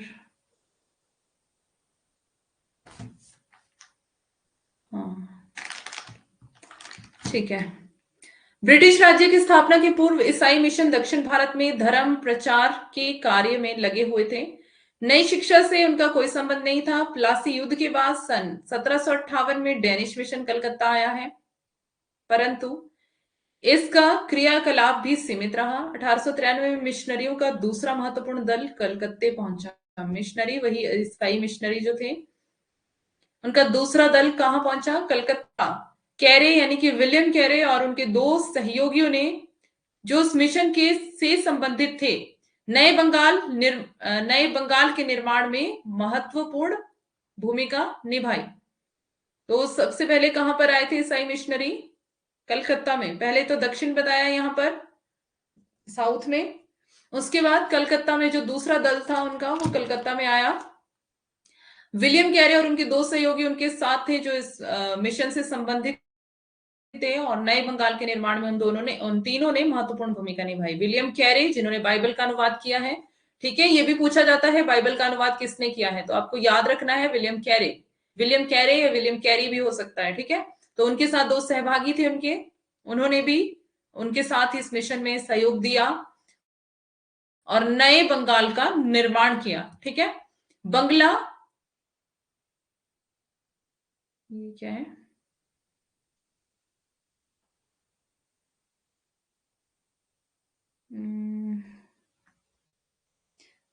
बंगला गद्य है ना, ये गद्य। बंगला गद्य की नींव डालने वाले लोगों में कैरे यानी कि विलियम कैरे भी हैं। सन 1813 में कंपनी ने एक नया चार्टर स्वीकृत किया। इसके अनुसार शिक्षा आदि उपयोगी काम के लिए अनुदान देने की व्यवस्था की गई। इस चार्टर के बाद आने वाले मिशनरियों में अलेक्जेंडर डफ का कार्य सर्वाधिक उल्लेखनीय है। तो ये एक मिशन था जो मिशनरियों ने चलाया था। उनके बाद कौन आए? मतलब कैरी के बाद अलेक्जेंडर डफ, जिनका कार्य भी सर्वाधिक उल्लेखनीय बताया गया है। कंपनी के अधिकारी, कंपनी कौन? वही ईस्ट इंडिया कंपनी, ठीक है। कंपनी के अधिकारियों पर डफ यानी कि अलेक्जेंडर डफ की बात हो रही है। इसका विशेष प्रभाव था। डफ धर्म प्रचार का कार्य अंग्रेजी शिक्षा के प्रचार द्वारा करना चाहता था, क्योंकि वो अंग्रेज थे तो उनको वो अंग्रेजी में ही प्रचार करते। डफ को धर्म प्रचार के कार्य में तो सफलता प्राय नहीं ही मिली, पर इसी बहाने अंग्रेजी शिक्षा देने वाले खुल गए। बहुत से स्कूल कॉलेज खुल गए। ईसाई मिशनरियों ने जो कुछ कार्य किया उसके पीछे ना तो कोई आध्यात्मिक प्रेरणा थी, ना अनुग्रह की भावना।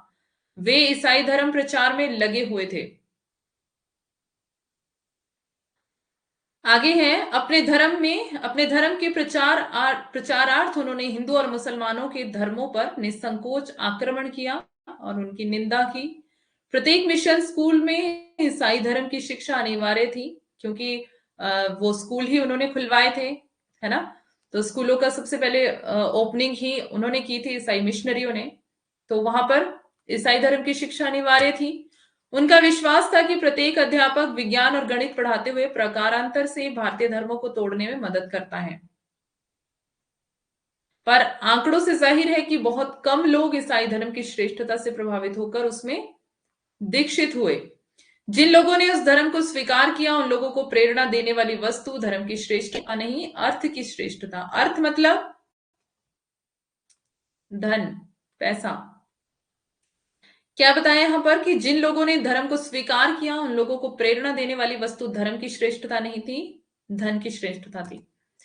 फिर भी मिशनरियों के अपने काम ने भी भारतीय भाषाओं को गद्य शैली दी। मतलब कि बता रहे हैं कि मिशनरियों ने अपना काम किया, पर भारतीय भाषाओं का जो भारतीय भाषाओं में गद्य लिखा गया। ठीक है, भारतीय भाषाओं कौन कौन सी? हिंदी, बंगला, मराठी, गुजराती आदि की गद्य शैली अत्यंत आरंभिक स्थिति में थी। जनता में धर्म के प्रचारार्थ मिशनरियों को उसकी जरूरत महसूस हुई। कैरे, ब्राउन, नेवलिन, स्किनर, बेले आदि ने भारतीय भाषाओं में बाइबल का अनुवाद किया।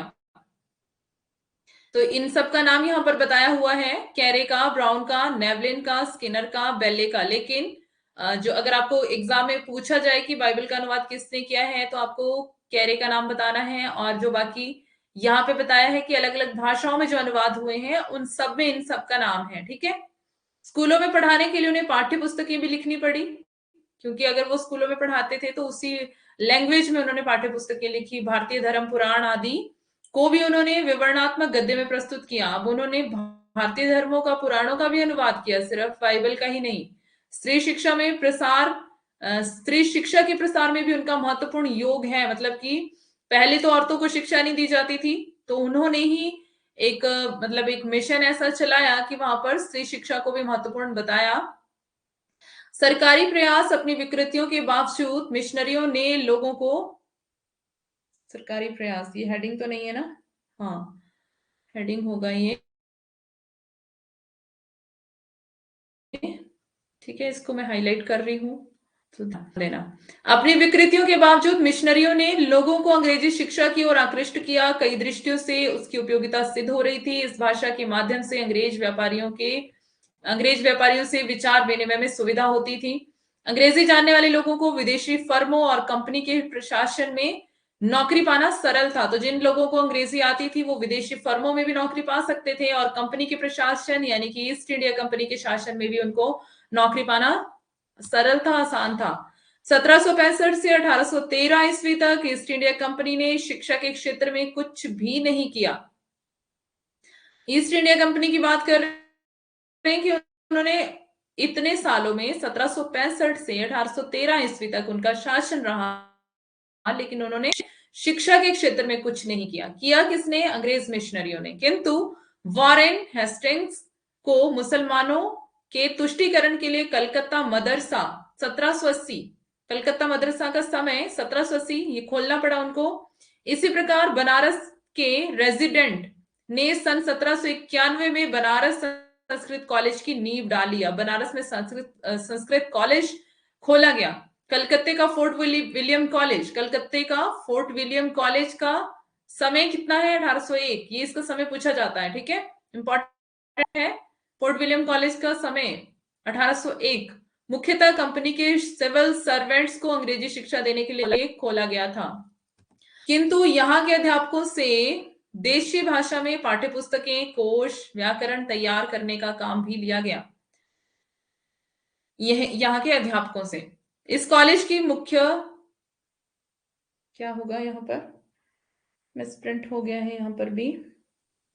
इस कॉलेज की मुख्य देन, देन होगा ये, ठीक है, यहाँ पर देन लिख दिया गया है। इस कॉलेज की मुख्य देन यह है कि इसके द्वारा भारतीय भाषाओं में गद्य लेखन को प्रोत्साहन मिलने के प्रोत्साहन मिला। ठीक है, मिला, और यहां पर फुल स्टॉप, पूर्ण विराम। कलकत्ता मदरसा और बनारस संस्कृत कॉलेज की स्थापना से अंग्रेज विद्वान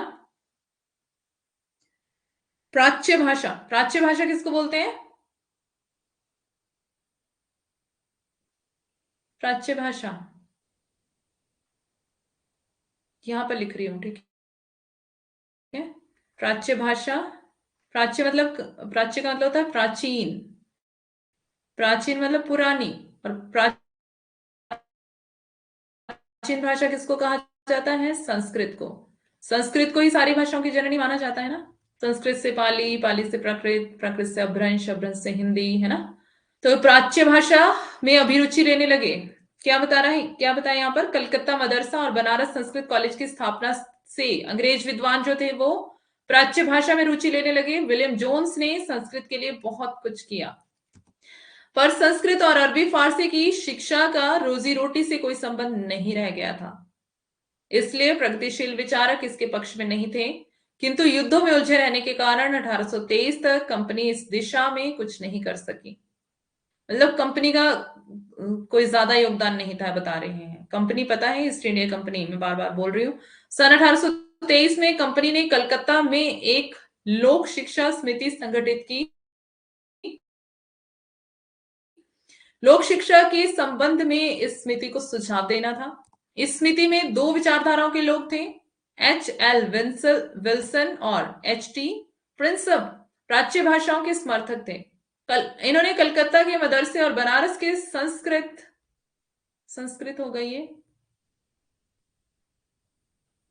संस्कृत कॉलेज का पुनर्गठन किया। 1824 में कलकत्ता एजुकेशन प्रेस की स्थापना हुई। इस प्रेस से संस्कृत और अरबी की पुस्तकें छपने लगी, पर बेंथम के शिष्य जेम्स मिल के निर्देशन में काम करने वाले डायरेक्टर कोर्ट के लोग और ईसाई मिशनरियों में बिशप हर्बर और अलेक्जेंडर डफ जैसे व्यक्ति थे।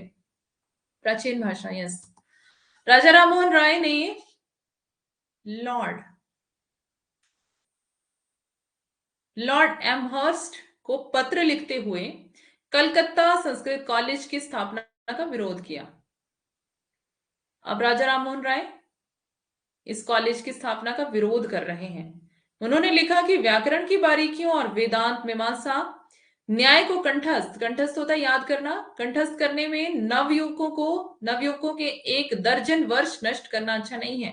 बता रहे हैं कि इतनी व्याकरण की बारीकियों में नहीं जाना चाहिए हमारे को, वेदांत की मीमांसा में नहीं जाना चाहिए, क्योंकि फिर अगर जो विद्यार्थी हैं अगर उसको याद करेंगे तो 1 दर्जन वर्ष मतलब 12 साल उनके नष्ट करने अच्छे नहीं है। इससे वे समाज के अच्छे सदस्य नहीं बन सकते। अगर वो सिर्फ व्याकरण ही सीखते रहेंगे तो समाज के अच्छे सदस्य नहीं बन सकते। उनका कहने का मतलब ये था कि वो उनको कुछ अच्छी शिक्षा दी जाए आचार व्यवहार की।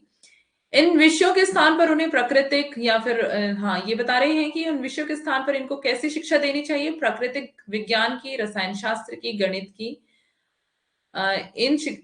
आदि की उपयोगी शिक्षा देनी चाहिए। सन 1834 में जब मैकाले भारत पहुंचा तो प्राच्य शिक्षा विरोधियों को काफी बल मिला। मैकाले संस्कृत कॉलेज और अरबी फारसी मदरसों के विरुद्ध था। उसका सुझाव था कि इसको बंद कर दिया जाए। अंग्रेजी भाषा की प्रशंसा में उसने लिखा, हमारी भाषा पश्चिमी भाषाओं में सर्वोत्तम है। जिससे इस भाषा का ज्ञान प्राप्त है उसे संसार के अपार ज्ञान भंडार की उपलब्धि हो सकती है। बहुत कुछ संभावना है कि यह पूर्व के समुद्रों की भाषा बन जाए। लॉर्ड बेंटिक ने मैकाले का प्रतिवेदन स्वीकार कर लिया। संस्कृत और अरबी फारसी को दिए जाने वाले अनुदान तो बंद नहीं किए गए, पर प्राच्य विद्या के विद्यार्थियों को जो छात्रवृत्ति मिलती थी वह समाप्त कर दी गई। अनुदान तो बंद नहीं किए, पर क्या कर दिया? स्कॉलरशिप, छात्रवृत्ति, स्कॉलरशिप बंद कर दी गई और संस्कृत अरबी फारसी की पुस्तकों को छापना भी रोक दिया गया। ऑकलैंड को यह स्थिति स्वीकार नहीं थी। उसने संस्कृत अरबी फारसी का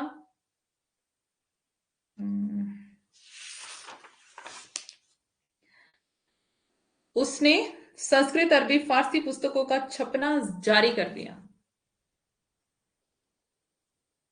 फारसी का छपना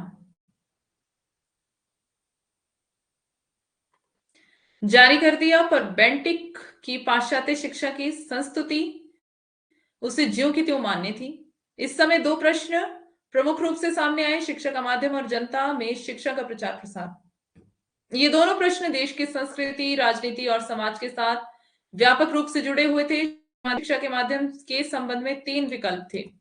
पहला क्या था कि माध्यमिक और विश्वविद्यालय की शिक्षा का माध्यम अंग्रेजी हो।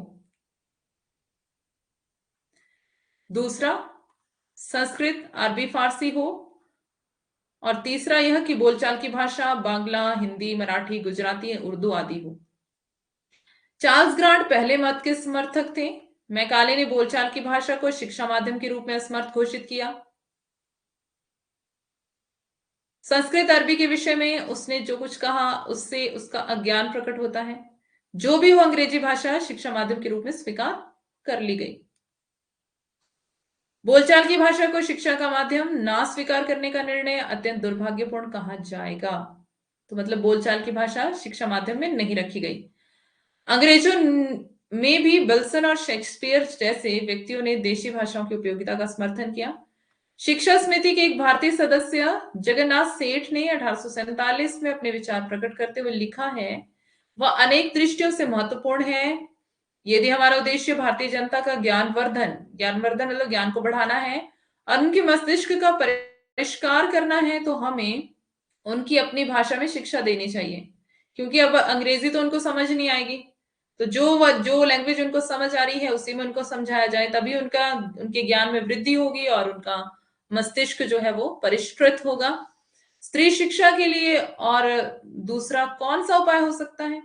मैं अंग्रेजी के अध्ययन को हतोत्साहित नहीं करना चाहता, किंतु मेरा दृढ़ विश्वास यह है कि शिक्षा भारतीय जनता के अब अधिगम होगा। अधिगम से बाहर है, समझ से बाहर है, मतलब ये वाली शिक्षा उनके सीखने से, सोच और समझ से परे। पर अंग्रेज अधिकारियों पर इसका कुछ भी प्रभाव नहीं पड़ा और अंग्रेजी भाषा उच्च शिक्षा का माध्यम स्वीकार कर ली गई। अब उच्च शिक्षा का माध्यम भी कौन सी भाषा? अंग्रेजी। प्राय दलील दी जाती है कि अंग्रेजी शिक्षा के फलस्वरूप देश में एकता की भावना पैदा हुई। जीवन की समस्याओं के संबंध में लोगों ने नए ढंग से सोचना आरंभ किया। राष्ट्रीय आकांक्षाओं को जागृत जागृत करने में इसे बहुत श्रेय दिया जाता है।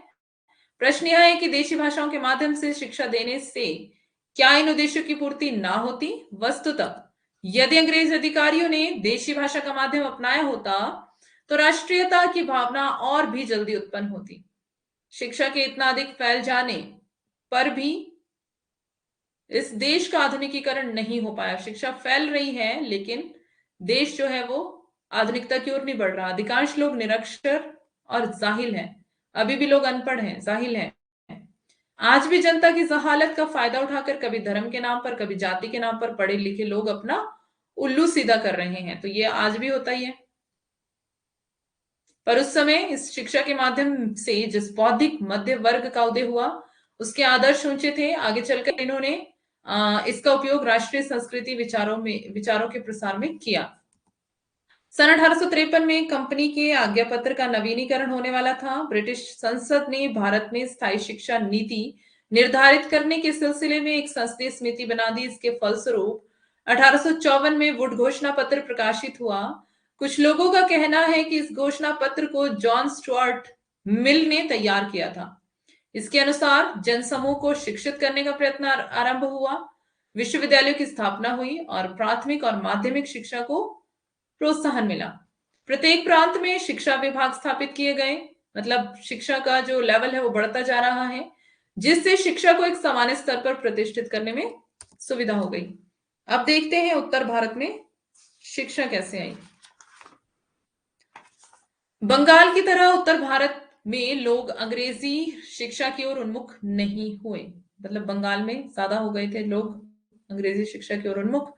पश्चिम उत्तर प्रदेश और अवध, जो आज का उत्तर प्रदेश है, बहुत बाद में संस्कृत राज्य में मिलाया गया। कलकत्ता विदेशी व्यापारियों का केंद्र था।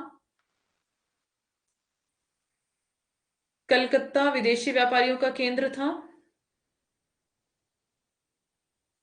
व्यावसायिक फर्मों और प्रशासकीय दफ्तरों में नौकरी पाने की वहां सुविधा थी। बंगाल के बाहर ये सुविधाएं उपलब्ध नहीं थी। ईसाई मिशनरियों के साथ संबंध होने के कारण लोग अंग्रेजी शिक्षा को शंका की दृष्टि से देखते थे।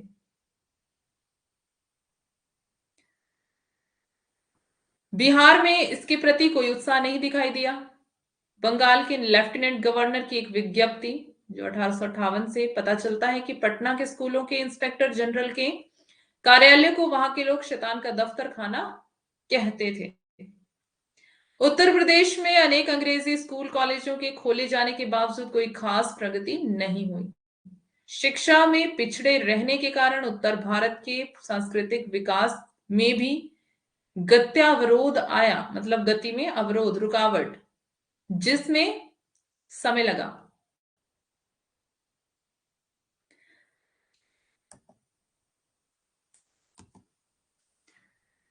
दूर करने नवीन शिक्षा पद्धति का लेखा जोखा, ये स्लाइड है।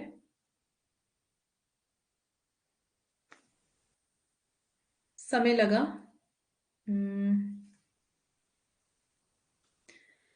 नवीन शिक्षा पद्धति, ओके, दूर करने। नवीन शिक्षा पद्धति का लेखा जोखा लगाने पर इसमें कई अंतर्विरोध दिखाई पड़ते हैं। सच तो है कि अंग्रेजों को अपने दफ्तरों के लिए देशी बाबुओं की आवश्यकता थी, जिससे उनका व्यवसाय और प्रशासन निर्बाध चल सके, मतलब जिसमें बाधा ना आए। ईसाई मिशनरी शिक्षा के माध्यम से लोगों को ईसाई बनाकर पुण्य लूटने के चक्कर में थे। इस देश के उत्साही व्यक्तियों की दृष्टि में भी सामान्यतः रोजी रोटी का सवाल ही प्रमुख था। मैम, इंग्लिश भाषा भारत में नहीं होती तो कितना अच्छा होता ना। क्यों? क्यों अच्छा होता अंकिता? देखो, भाषा को हम इस दृष्टि से नहीं देख सकते, है ना। भाषा जो है वो विचारों को व्यक्त करने का एक साधन है ना। तो भाषाएं सारी अच्छी होती हैं।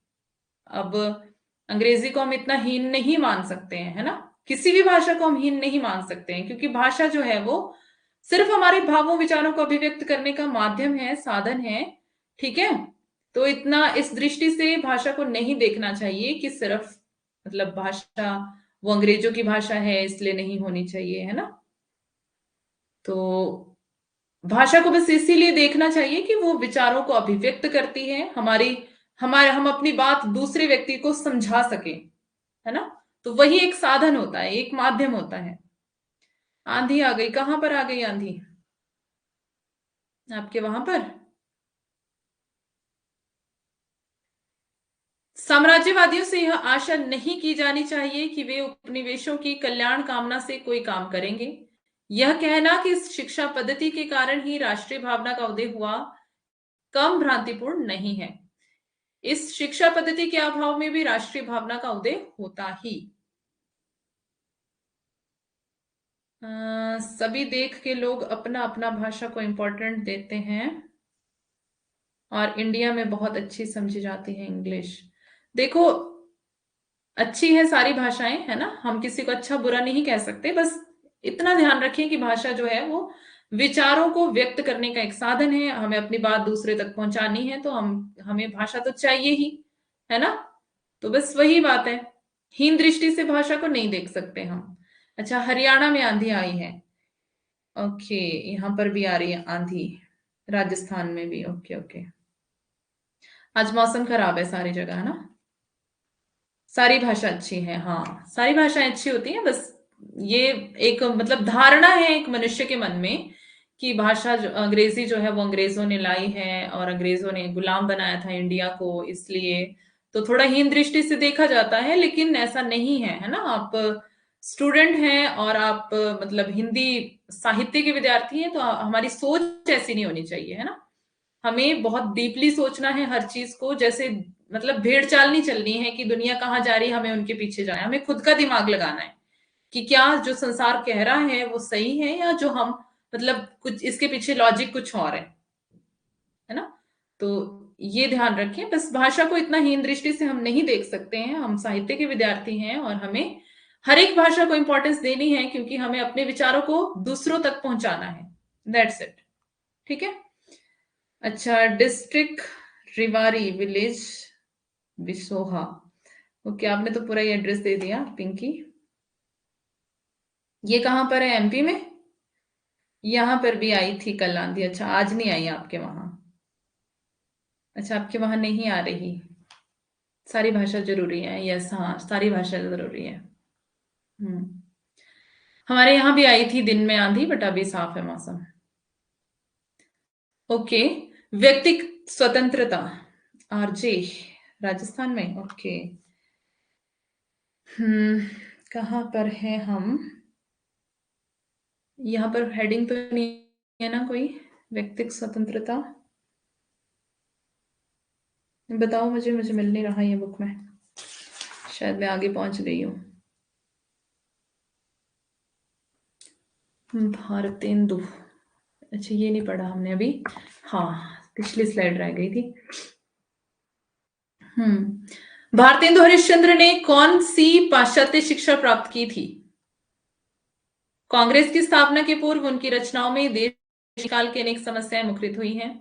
इस शिक्षा प्रणाली के कारण छोटा सा बुद्धिजीवी मध्य वर्ग जरूर पैदा हुआ, पर अधिकांश लोग निरक्षर रह गए। फिर भी इससे एक तरह का धर्मनिरपेक्ष दृष्टिकोण बना, जो मध्यकालीन धार्मिक रूढ़ियों से मुक्त होने के कारण तर्कसम्मत और इहलौकिक हो सका।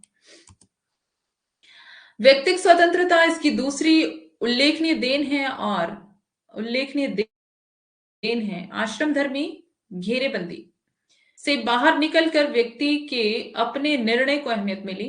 मध्यकालीन धार्मिक कथाओं को विश्वसनीय बनाने और आधुनिक युग की समस्याओं से जोड़ने के मूल में यही प्रवृत्ति क्रियाशील थी। अब देखते हैं यातायात के साधन। यातायात के साधन 19वीं शताब्दी ईस्वी में दुनिया भर में यातायात के साधनों में परिवर्तन हुआ। इस देश में भी रेल, बस, स्टीमशिप आदि ने लोगों में राष्ट्रीयता और वैचारिक एकता की भावना भरने में सहायता पहुंचाई। अब जो यातायात के साधन थे उसमें भी क्या हुआ, क्या फायदा हुआ? लोगों में राष्ट्रीयता की भावना जागृत हुई और वैचारिक एकता की भावना में सहायता पहुंची, मतलब विचारों में भी एकता। किसी भी राष्ट्र के आर्थिक विकास पर ही यातायात का विकास निर्भर करता है। अगर आर्थिक विकास है तो यातायात का विकास उसी पर निर्भर करता है। ब्रिटिश काल के पूर्व भारत का आर्थिक ढांचा स्थिर और अविकसनशील, या इसलिए हमें बैलगाड़ी से अविकसनशील था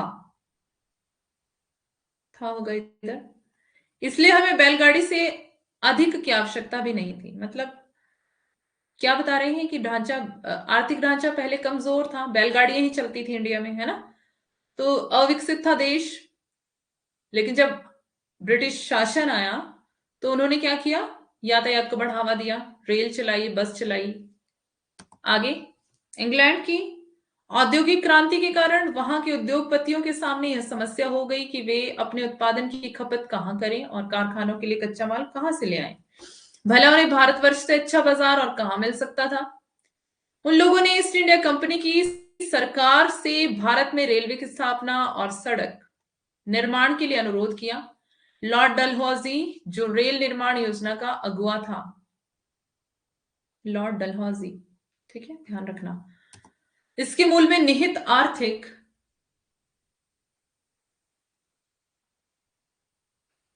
आवश्यकताओं का उल्लेख स्वयं करता है। आर्थिक लाभ के अतिरिक्त अंग्रेजों को बाहरी आक्रमणकारियों और आंतरिक विद्रोहों से अपनी रक्षा करने के लिए भी गमनागमन की ओर ध्यान देना पड़ा।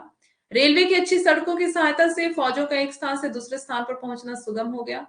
जाहिर है कि इस देश के सांस्कृतिक, आर्थिक और राजनीतिक विकास के लिए इसका आयोजन नहीं हुआ, बल्कि अंग्रेजों के अपने स्वार्थों को सिद्ध करने के लिए ही रेलवे का जाल बिछाया गया, अच्छी सड़कें निर्मित हुई। मतलब कि वो यहां से सामान ले जाते थे, अंग्रेज इंडिया से सामान ले जाते थे, तो इसलिए उन्होंने रेलवे लाइन को बिछाया था, इसीलिए सड़कें भी अच्छी निर्मित हुई। मतलब बता रहे हैं कि उन्होंने अपने स्वार्थों को पूरा करने के लिए, लेकिन भले ही उन्होंने स्वार्थों को पूरा करने के लिए किया, पर इंडिया का फायदा तो हुआ है ना। रेलों और सड़कों ने कृषि को व्यावसायिक बनाने में मदद पहुंचाई। दूरियां सिमट कर कम हो गई और विभिन्न क्षेत्रों के लोगों को एक दूसरे से अल्प समय में सुविधानुसार मिलने का अवसर मिला। छुआछूत, भेदभाव आदि में कमी आई। अकाल के समय एक स्थान से दूसरे स्थान पर अन्न, वस्त्र आदि भेजने की सुविधा भी हो गई, क्योंकि हमने पहले पढ़ा था पीछे कि जब अकाल था तो फिर कोई ज्यादा हेल्प नहीं करते थे वो लोग। क्यों? क्योंकि एक स्थान से दूसरे स्थान तक सामान भेजने की कोई सुविधा ही नहीं थी। पर अब अन्न भी भेज सकते हैं, वस्त्र भी भेज सकते हैं, एक सुविधा हो गई है यातायात की। किताबों, पत्र पत्रिकाओं आदि को दूर दूर तक सरलता पूर्वक पहुंचाया जाने लगा। अब बुक्स भी देखो, पत्र पत्रिकाएं भी जारी हैं, न्यूज़पेपर भी सब बंट रहे हैं। इससे पुराने संकीर्ण विचारों को तोड़ने में सहायता मिली। तो जो पुराने विचार लोगों के अंदर गड़े हुए थे, जब पत्र पत्रिकाएं बिकने लगी, किताबें बिकने लगी, तो क्या होने लगा, वो विचार, वो जो संकीर्ण विचार थे, छोटी विचारधारा थी लोगों की, वो चेंज होने लगी। अब लोग जागरूक होने लगे। प्रेस और जनमत को देखते हैं। नई अर्थव्यवस्था और शिक्षा के कारण भारतीय जनता में एक ऐसी चेतना उत्पन्न हुई जिसके आधार पर वे कठिनाइयों को समझने और उनको दूर करने की कोशिश करने लगे। इसके लिए प्रेस से बेहतर और कोई साधन नहीं हो सकता था। इसके भी राजा राम मोहन राय थे, इसके अग्रदूत, इसके अग्रदूत भी राजा राम मोहन राय थे। मैम, आप जो भी टॉपिक पढ़ाती हो उसको 10 क्वेश्चन डेली करवा दिया करो, लास्ट में 10-15 मिनट, और अच्छे से समझ आ जाएगा, याद भी हो जाएगा। ओके, कोशिश करेंगे।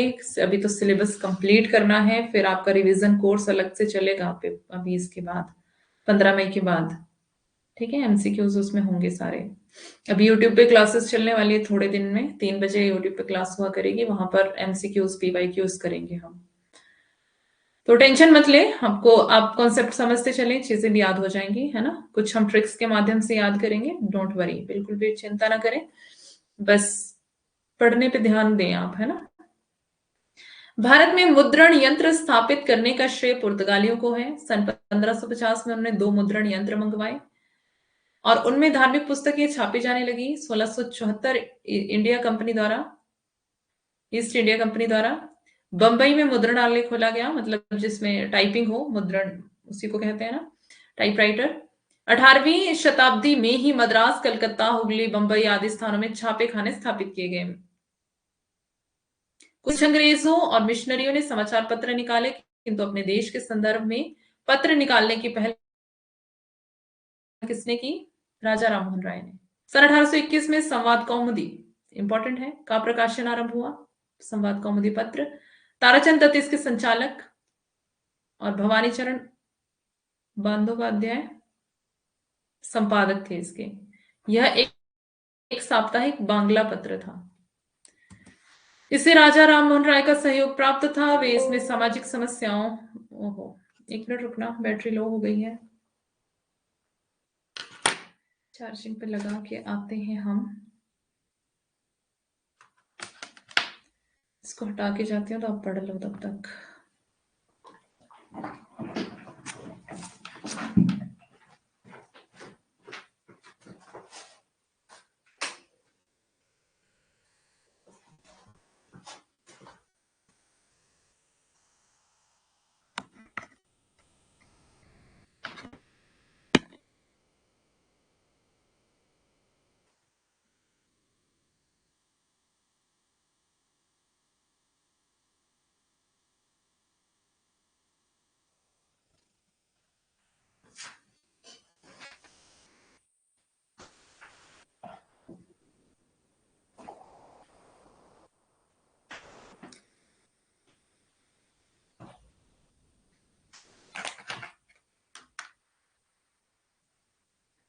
इसे राजा राममोहन राय का सहयोग प्राप्त था। वे इसमें सामाजिक समस्याओं के संबंध में लेख लिखा करते थे। राजा राममोहन राय ने सती प्रथा के विरुद्ध लगातार लिखना आरंभ किया। इससे परंपरावादी हिंदू समाज उनके विरुद्ध हो गया और इस पत्र को भी क्षति पहुंची। इसके पहले ही श्रीरामपुर मिशन, ये भी मिशनरियों ने चलाया था, अंग्रेज मिशनरियों ने। तत्वावधान में 2 पत्र प्रकाशित हो रहे थे, समाचार दर्पण और दिग्दर्शन। इंपॉर्टेंट है ये दोनों पत्र। इन पत्रों का जवाब देने के लिए फारसी भाषा में 2 पत्र निकाले गए, जामे जहानुमा और भारत उल अखबार। ये नाम ही फारसी हैं, इनके पुरस्कर्ता भी वे ही थे। ऐसे ही सही रहेगा। फरदून जी मुर्जवान ने मुंबई में गुजराती प्रेस खोला और 1822 में बॉम्बे समाचार निकालना प्रारंभ किया। दैनिक पत्र के रूप में यह अब भी निकल रहा है। द्वारकानाथ टैगोर, प्रसन्न कुमार टैगोर, राजा राममोहन राय जैसे प्रगतिशील व्यक्तियों ने बंगदूत पत्र 1830 की नींव डाली। 1830 के अंत तक कलकत्ता में 3 बंगला दैनिक, 1 साप्ताहिक, 2 अर्ध साप्ताहिक, 7 साप्ताहिक साप्ताहिक होगा ये, 7 साप्ताहिक है और एक मासिक पत्र प्रकाशित हो रहे थे। सही है ना, ये आप चेक कर रहे हो बुक में, साप्ताहिक ही है ना इधर।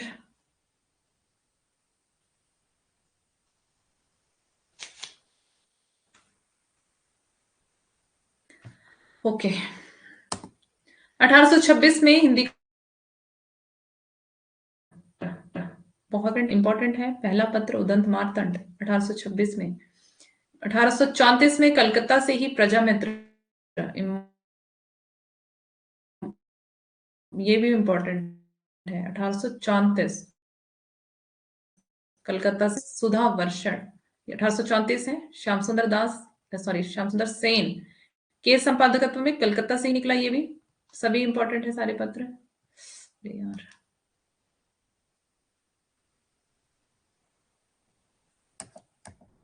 हम्म 19वीं शताब्दी के उत्तरार्ध में देश में पत्र पत्रिकाओं का प्रकाशन और भी अधिक संख्या में होने लगा। इससे नए विचारों के आदान प्रदान में सुविधा हुई। सड़ी हुई सामाजिक नैतिक रूढ़ियों के विरोध में पत्रों का अच्छा उपयोग किया गया। मतलब जो रूढ़ियां थी अब वो खत्म होने लगी, पत्रिकाएं जो छपने लगी, इसके माध्यम से अंग्रेजी हुकूमत की उनकी कार्रवाइयों का विरोध भी शुरू हुआ। अब वो जनता को जागरूक भी कर रहे हैं पत्र पत्रिकाओं के माध्यम से, है ना। तो भारत हिंदू के समय में काफी पत्रिकाएं लिखी गई जो देश हित के विरुद्ध पड़ती थी। इसके फलस्वरूप वैज्ञानिक दृष्टिकोण और राष्ट्रीयता के प्रचार प्रसार में काफी मदद मिली। प्रेस की स्वतंत्रता को लेकर प्रारंभ से ही अंग्रेजों और भारतवासियों में टकराहट शुरू हुई। इस संघर्ष में राजा राममोहन राय ने पहल की। एडम के समय में प्रेस की स्वतंत्रता पर जो आक्रमण हुआ उसके विरोध में उन्होंने अपने अन्य राष्ट्रवादी मित्रों के साथ कलकत्ता उच्च न्यायालय में आवेदन किया। उन्होंने सरकार की इस कार्यवाही को अप्रजातांत्रिक, अव्यवहारिक तथा प्रतिक्रियावादी बताया। रमेश चंद्र दत्त के अनुसार संवैधानिक ढंग से राजनीतिक अधिकार प्राप्त करने के संघर्ष की यह शुरुआत थी। 1799 में वेलेजली ने प्रेस की स्वतंत्रता समाप्त कर दी। 1817 में हेस्टिंग्स ने प्रेस संबंधी प्रतिबंधों को हटा दिया। 1823 में जब एडम स्थानापन्न गवर्नर जनरल था, प्रेस संबंधी अधिकार पत्र लेने का अधिनियम बना। 1835 में मेटकाफ ने इस प्रथा को समाप्त कर दिया। सन 1857 तक यही स्थिति बनी रही। अब 1857 तक पहुंच रहे हैं, धीरे धीरे क्रांति होती है और ये सारी चीजें खत्म हो जाती हैं और फिर नया युग स्टार्ट होता है।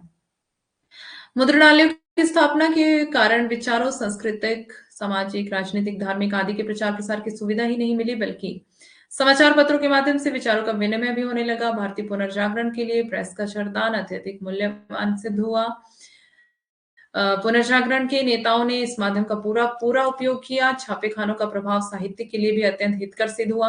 मैं ज्यादा तेज तो नहीं पढ़ रही हूँ, वैसे तेज पढ़ना बहुत ज्यादा जरूरी है क्योंकि आपको सिर्फ कॉन्सेप्ट समझा रही हूँ मैं। वैसे इस बुक को पढ़ने का टाइम बिल्कुल भी नहीं है हमारे पास, बस कॉन्सेप्ट आपको समझाना है कि कैसे आधुनिक शुरुआत हुई है और कैसे हम आधुनिकता में पहुंचे हैं और कैसे आधुनिक काल की शुरुआत हुई है हिंदी साहित्य में। ठीक है, क्या क्या परिस्थितियां स्थितियां थी और किस तरह से आगे सिचुएशन चलती हैं, बातें चलती हैं। तो थोड़ा सा फास्ट कर रही हूँ इसीलिए, ताकि आपको सिर्फ कॉन्सेप्ट समझ आ जाए और बाकी चीजें हम साथ में देखते कवर करते चले, है ना। भारतेंदु के समय में शायद ही कोई ऐसा साहित्यकार रहा हो जो किसी न किसी पत्र पत्रिका से संबंधित ना दिखाई पड़ता हो। मतलब बहुत, मतलब सारे ही साहित्यकार पत्र पत्रिकाओं से संबंधित थे। इन पत्र पत्रिकाओं में शुद्ध साहित्य ही नहीं छपता था, बल्कि समसामयिक समस्याओं पर भी प्रकाश डाला जाता था। मतलब समसामयिक समस्या मतलब कि उस समय की जो समस्याएं थी उन पर भी प्रकाश डाला जाता था और शुद्ध साहित्य तो छपता ही था। पत्र पत्रिकाओं के प्रकाशन का अर्थ था कि दूसरों की समस्याओं में साझेदारी करना और उनको लेकर नई नई वैचारिक भूमियों को तैयार करना। इस प्रकार ये पत्र पत्रिकाएं एक ओर जहां जनतांत्रिक भावनाओं का पोषण कर रही थी, वहीं दूसरी ओर समाज की रूढ़ियों पर प्रहार करती हुई राष्ट्रीय चेतना के निर्माण में भी महत्वपूर्ण योग दे रही थी। मुद्रण यंत्र के कारण साहित्य में व्यक्तिगता की भावना को बल मिला। इसके पूर्व साहित्य सामान्यतः श्रुत हुआ करता था। उसके प्रशंसकों की सीमित जमात होती थी, इसलिए साहित्यकारों के लिए जरूरी था कि अपने श्रोताओं की रुचि पर ध्यान रखते, मतलब कि रुचि के अनुसार ही उनको रचनाएं लिखनी पड़ती, है ना, क्योंकि तभी जनता उनको सुनती। काव्य का एक साथ श्रवण सामूहिकता के परिवेश से में ही संभव था, पर छापे खाने ने सारी स्थिति ही उलट दी। मुद्रण के कारण साहित्यकार और सामाजिक का सीधा संबंध नहीं रह गया। अब मुद्रण के माध्यम से ही वे एक दूसरे से संबंध हो पाते थे। अब सीधा संबंध किसी के बीच में भी नहीं है, बस जो छप रही है चीजें उसी से संबंध है। मतलब यहां से एक पत्रिका लिख के जा रही है और उसी का जवाब दूसरी तरफ से आ रहा है। इस माध्यम ने साहित्यकार को अवसर दिया कि वो बहुत कुछ व्यक्तिगत भी अभिव्यक्ति कर सकता था। पाठकों की स्थिति भी बदली, वह साहित्य को एक सीमा तक व्यक्तिगत स्तर पर ग्रहण करने के लिए स्वतंत्र था। मुद्रणालय के आविष्कार के पूर्व साहित्य में व्यक्तिगता का समावेश अत्यल्प था, पर भारतेंदु तथा उनके सहयोगियों के व्यक्तिक निबंधों में उनका सन्निवेश प्रचुर मात्रा में देखा जा सकता है। आधुनिक युग का साहित्य मुद्रण कला के कारण अपने रूप, रंग, अभिव्यंजना, प्रभान्विति आदि में मध्यकालीन साहित्य के से पृथक और स्वतंत्र रूप से अस्तित्ववान हो गया है। आधुनिक काल के साहित्य में जो वैविध्य, व्यक्तिक कल्पना, छवियां, बौद्धिकता, प्रयोगात्मकता आई है, उनका आंशिक दायित्व छापे खाने पर भी है। छापे खाने के अभाव में परिवर्तमान अभिरुचि और संवेदनाओं का आकलन संभव नहीं था। साहित्य और कला संबंधी वादों, आंदोलनों आदि को रूपायित करने में इसका महत्वपूर्ण योग है। अब आते हैं हम पुनर्जागरण पर। फाइनली हम कहां पर पहुंचे? पुनर्जागरण, रेनेसां। तो भारतीय जो जागरण है, जागृति जो है वो कैसे आती है ना, पश्चिम की चुनौती, मेन हमारा यही है देखने का। अंग्रेजी राज्य की स्थापना के कारण यहाँ की अर्थनीति में बुनियादी परिवर्तन आया। इसके फलस्वरूप धर्म, समाज, आचार विचार की जड़ता को एक धक्का लगा। ईसाई मजहब की प्रगति के कारण हिंदुओं मुसलमानों की धर्म संस्कृति की सुरक्षा का प्रश्न भी उठ खड़ा हुआ। ऐसी स्थिति में धार्मिक सामाजिक परिष्कार की ओर लोगों का उन्मुख होना स्वाभाविक हो गया। आर्थिक परिवर्तन, नई शिक्षा, यातायात के नए साधनों के फलस्वरूप समाज का जो आधुनिकीकरण आरंभ हुआ वो पुराने धार्मिक संस्कारों, रीतियों, नीतियों, संगठनों के मेल में नहीं था। नए यथार्थ और पुराने संस्कारों के बीच नए सामंजस्य की आवश्यकता महसूस की जाने लगी। इस सामंजस्य के साथ ही नए भारतीय समाज के निर्माण की प्रक्रिया आरंभ होती है। पूंजीवादी अर्थव्यवस्था व्यक्तिगत स्वतंत्रता पर आधारित है। पूर्व पूंजीवादी समाज में व्यक्ति स्वातंत्र्य के लिए कोई स्थान नहीं होता था, मतलब व्यक्ति स्वतंत्र नहीं था। पहले व्यक्ति जन्म और लिंग के आधार पर एक विशेष सामाजिक व्यवस्था का अंग हो जाता था, पर नया पूंजीवादी समाज इन बंधनों से मुक्त होकर ही विकसित हो सकता है। भारतीय पुनर्जागरण के मूल में व्यक्ति स्वातंत्र्य का विशेष महत्व है। पुनर्जागृति कैसे आई है? व्यक्ति की स्वतंत्रता को लेकर। अब है ब्रह्म समाज, प्रार्थना समाज, आर्य समाज ने पुराने धर्म को नए समाज के अनुरूप ढालने का प्रयास किया। ब्रह्म समाज और प्रार्थना समाज ने तो स्पष्ट रूप से नए परिवर्तनों को अंगीकार कर लिया था, पर आर्य समाज वैदिक धर्म के मूल स्वरूप को बनाए रखना चाहता था, किंतु इसका मतलब नहीं है कि वह वैदिक युग की रीति नीतियों में लौट जाना चाहता था। उस समय की राजनीतिक, सामाजिक, सांस्कृतिक विचारधारा पर आर्य समाज का विशेष प्रभाव पड़ा।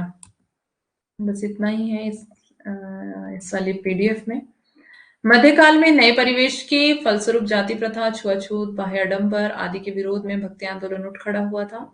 मुसलमानों के प्रतिष्ठित हो जाने पर इस आंदोलन के माध्यम से सामंजस्य का प्रयास दिखाई पड़ा, किंतु नए युग में नए प्रकार के सामंजस्य की जरूरत पड़ी। मध्यकाल का सामंजस्य भावना मूलक था। उस काल के बहुत से भक्त संत अंतर विरोधों के भी शिकार थे। अब भावना से काम नहीं चल सकता था। भावना के स्थान पर तर्क, विवेक और बुद्धि से काम लेना अनिवार्य हो गया था। पहले तो फीलिंग्स के अनुसार ही काम चल जाता था, अब तो जनता तेज हो गई है। बुद्धि है, तर्क वितर्क कर सकती है, विवेक है। क्यों? क्योंकि अब जनता में जागृति आ गई है। पत्र पत्रिकाओं के माध्यम से भी जो उनकी जो जड़ चेतना थी, जो जड़ मतलब विचारधारा थी, उसको तोड़ा गया। आगे है, कहना ना होगा कि ब्रह्म समाज, प्रार्थना समाज और आर्य समाज की मान्यताएं बहुत कुछ बुद्धि, विवेक और तर्क पर आधारित हैं। तो बस इतना ही है इस वाली पीडीएफ में। ब्रह्मा समाज से हम कल पढ़ेंगे, ठीक है? और मतलब ये थोड़ा सा पढ़ के हम उसके बाद हम सीधा जाएंगे अपने दूसरे उस पर टॉपिक पर, है ना? तो कितना टाइम बचा है अभी? 10 मिनट।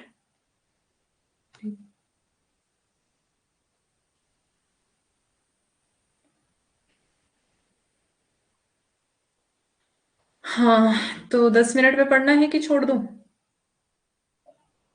पढ़ लेते हैं थोड़ा सा ना, थोड़ा फैक्ट देख लेते हैं।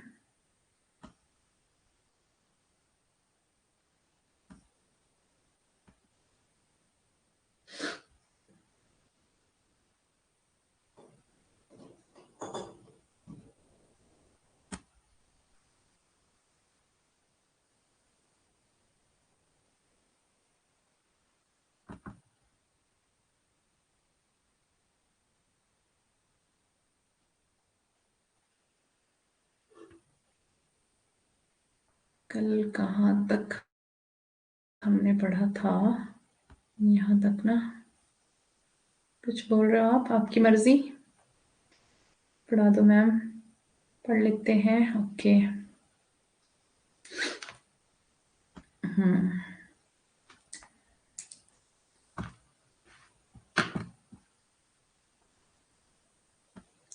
बच्चन से हम कल वाली क्लास में देखेंगे आगे, है ना। अभी कल हमने यहाँ तक पढ़ा था। अमीर खुसरो की रचनाएं और हिंदी के प्रथम कवि हमने देखे थे कौन कौन है। अब है हिंदी पुनर्जागरण और भारतेंदु युग। ये ब्रह्म समाज हम पढ़ने वाले हैं कल। तो इसका समय है 1828, याद रखना है आपको समय। क्रांति हुई थी 1857 में। प्रार्थना समाज का समय 1867, आर्य समाज का 1867। ठीक है।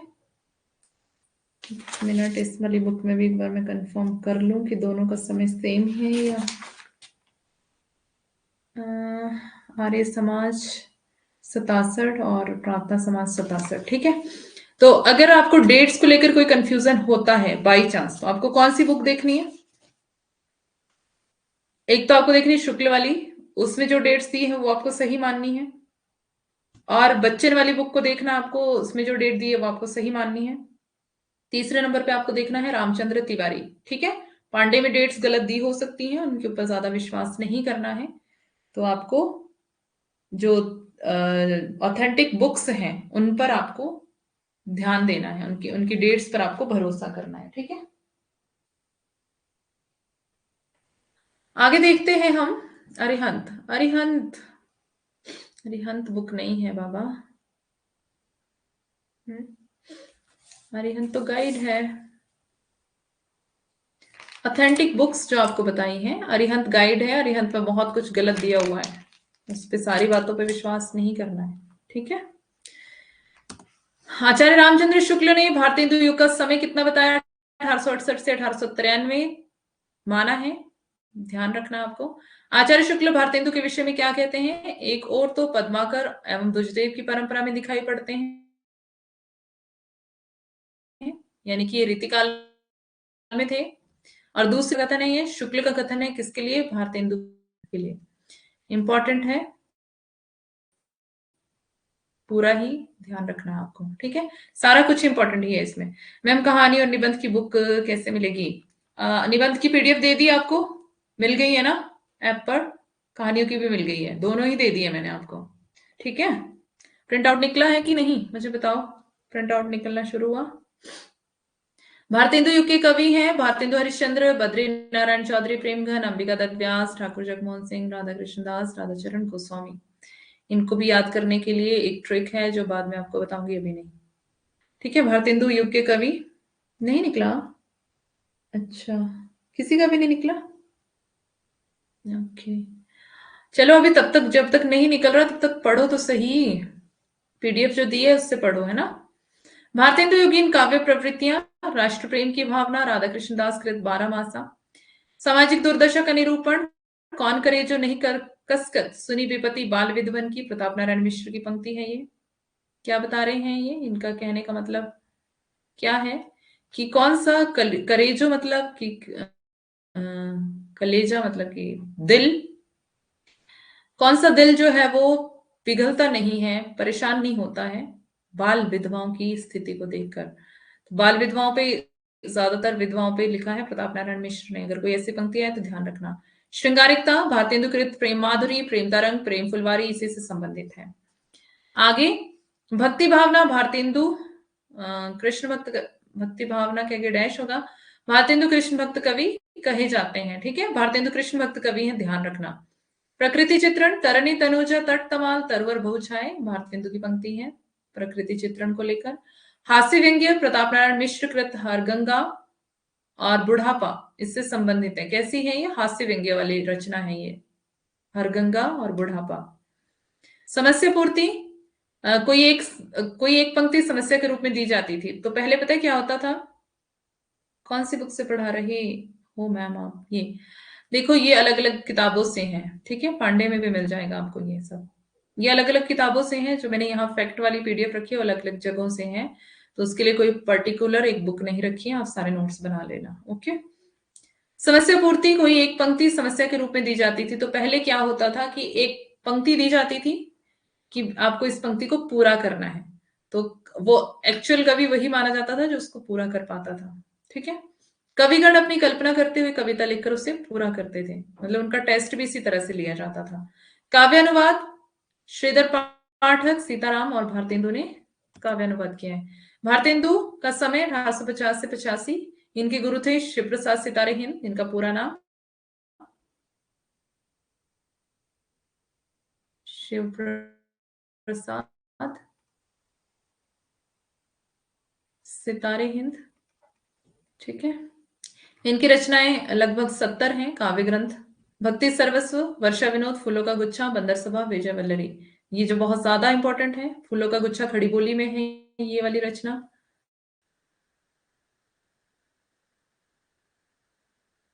ध्यान रखना है आपको, ये भी पूछी जाती है, खड़ी बोली कौन सी भाषा में पूछा जाता है।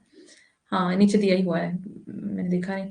फूलों का गुच्छा खड़ी बोली में रची की रचना। गांव की संस्थाओं की कविता की स्थापना, कविता वर्धिनी सभा 1870, पेनी रीडिंग क्लब 1873। तो ये बता रहे हैं कि कुछ संस्थाओं में कविता वर्धिनी सभा का जो समय दिया हुआ है आगे, और पेनी रीडिंग क्लब का 1873। तदीय समाज की स्थापना कब हुई? 1873 में। उसके बाद विजयनी विजय वैजयंती 1882, ये अंग्रेजों की विजय को लेकर लिखी गई, मिस्र में अंग्रेजों की सहायक भारतीय सेना की विजय प्राप्ति के अवसर पर लिखी गई कविता। मिस्र में, इसको ऐसे लिख लेना, मतलब ये भी ठीक है। मिस्र में मतलब इजी और बता रही हूँ आपको।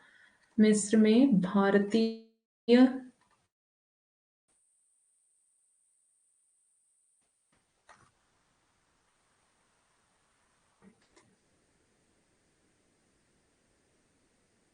सेना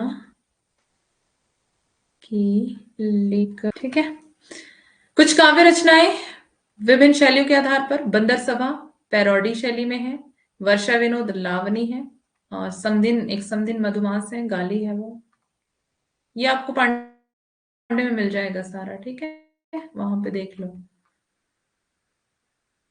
समदिन मधुमास, गाली, एक उर्दू का स्यापा है, उसको स्यापा शैली में है वो। तो बस ये शैलियां ध्यान रख लेना। प्रताप नारायण मिश्र का समय 1857 से 1894। मन की लहर नाम की कविता में विधवाओं की करुणा की मार्मिक दशा का वर्णन है। मैंने आपको बताया कि इन्होंने विधवाओं पे लिखा हुआ है ज्यादा।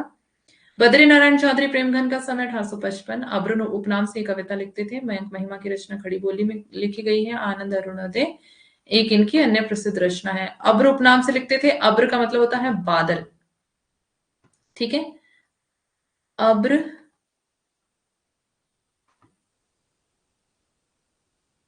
मतलब बादल। प्रेम घन, घन का मतलब भी हुआ बादल, ठीक है। तो इससे आपको याद रखना है कि अब्र उपनाम से कौन लिखते थे? प्रेमघन, ठीक है। आगे देखते हैं। अंबिका दत्त व्यास 1858 से 1900 इनका समय। कविता है इनकी भारत धर्म। समस्या पूर्ति के लेखक के रूप में ये जाने जाते हैं। इन्होंने एक समस्या पूर्ति की थी, पूरी अमी सी कटोरिया, पूरी अमी की कटोरिया सी। ये इनको दी हुई थी कि समस्या पूर्ति करो। तो इन्होंने आगे महारानी विक्टोरिया के लिए लिख दिया था। ये उस समय विक्टोरिया का शासन था, तो महारानी विक्टोरिया के लिए इन्होंने लिख दिया था आगे, चिरंजीवी रहो विक्टोरिया रानी, चिरंजीवी रहो विक्टोरिया रानी, ठीक है। तो इनको समस्या पूर्ति के लिए जाना जाता है। भारतेंदु उपाधि 1880 में सारसुधा निधि नामक पत्रिका के माध्यम से प्रदान की गई। भारतेंदु का अर्थ है भारतीय चांद। भारतेंदु रसा उपनाम से लिखते थे, ठीक है, ध्यान रखना। भारतेंदु की दशरथ विलाप रचना खड़ी बोली में है, ये भी आपको ध्यान रखना है, इंपॉर्टेंट है। ये फैक्ट करवा रही हूं अभी मैं आपको, ठीक है, जो आपकी बहुत ज्यादा ध्यान देने योग्य है। रामचंद्र शुक्ल ने द्विवेदी युग को क्या कहा है? नई धारा, द्वितीय उत्थान। और समय क्या माना है? 1893 से 1918। डॉक्टर नगेंद्र ने इसको क्या कहा? जागरण सुधार काल। डॉक्टर नगेंद्र के अनुसार भी अलग से पूछा जाता है। द्विवेदी युगीन काव्य प्रवृत्तियां, क्या क्या प्रवृत्तियां थी? राष्ट्रीयता की भावना पहली, गया प्रसाद शुक्ल स्नेही जिसको ना निज गौरव तथा निज देश का अभिमान है, वह नर नर नहीं, नर पशु निरा है और मृतक समान है। ये है गया प्रसाद शुक्ल स्नेही की पंक्ति, ठीक है। आगे नाथुराम शर्मा शंकर की पंक्ति है। इधर जो नाथुराम शर्मा शंकर है इसको मैं मिटा देती हूँ क्योंकि ना हो जाए आप। ये गया प्रसाद शुक्ल स्नेही की पंक्ति है, नाथुराम शर्मा शंकर की ये वाली है। ये वाली नाथुराम शर्मा शंकर, ये सारा कुछ पांडे में है, ठीक है।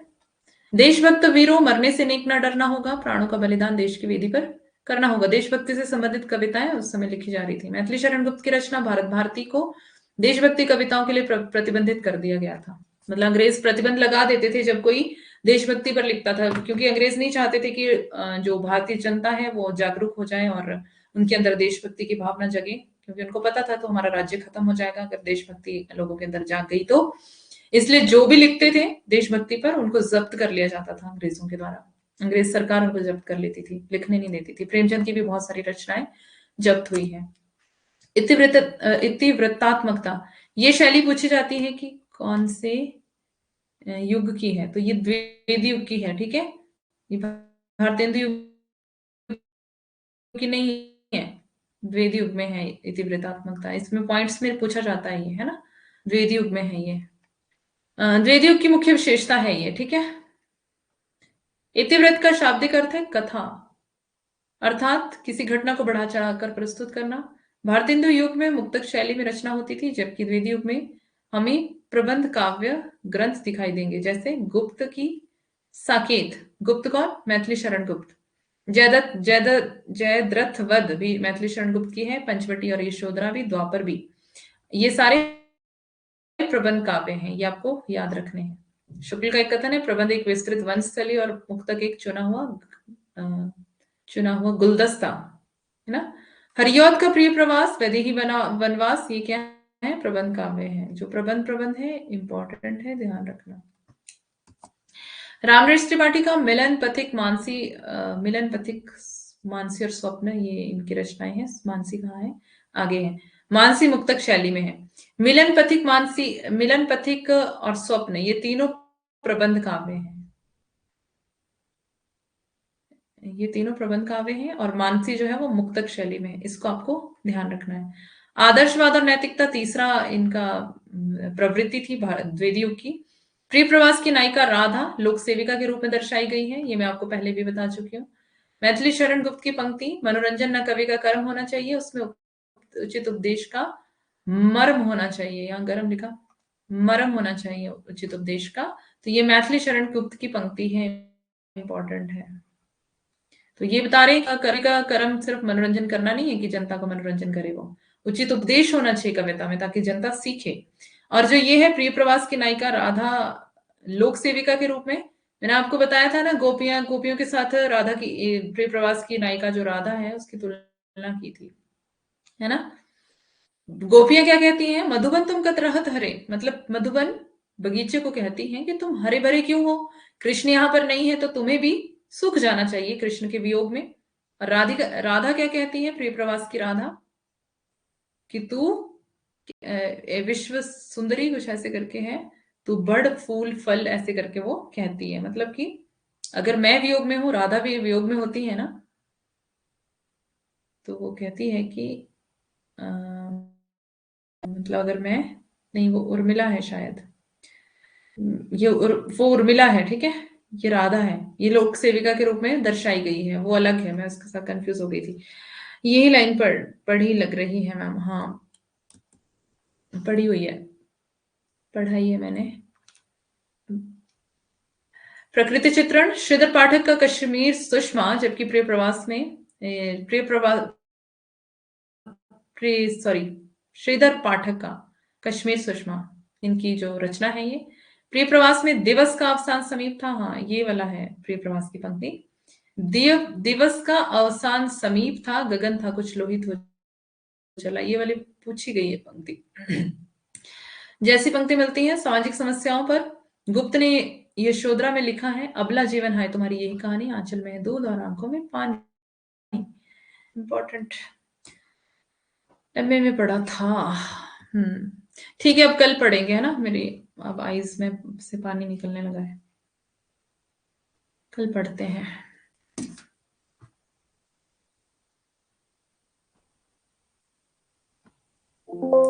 ये भी पढ़ा है, हाँ पढ़ा हुआ है ये सारा, मतलब एमए में होता ही है ना। तो मैक्सिमम चीजें तो हमने एमए में पढ़ी होती है, लेकिन इतने डिटेल में नहीं पढ़ी होती बस। तो ठीक है, कल मिलते हैं कल की क्लास में। कल हम बच्चन से थोड़ा देखेंगे ये प्रार्थना समाज, आर्य समाज क्या क्या है, क्या क्या हुआ है, कैसे कैसे विकास हुआ है और कैसे कैसे आगे आधुनिक तक हम पहुंचे हैं। ठीक है, उसके बाद हम यहीं पर आएंगे फिर से फैक्ट्स पर। ओके, तो ठीक है, क्लास कैसी लगी आपको जरूर बताएं, फीडबैक जरूर दिया करें। Thank you. तो मिलते हैं कल की क्लास में, तब तक के लिए बाय बाय सबको। अपना बहुत सा ख्याल रखें, पढ़ते रहें। Good night.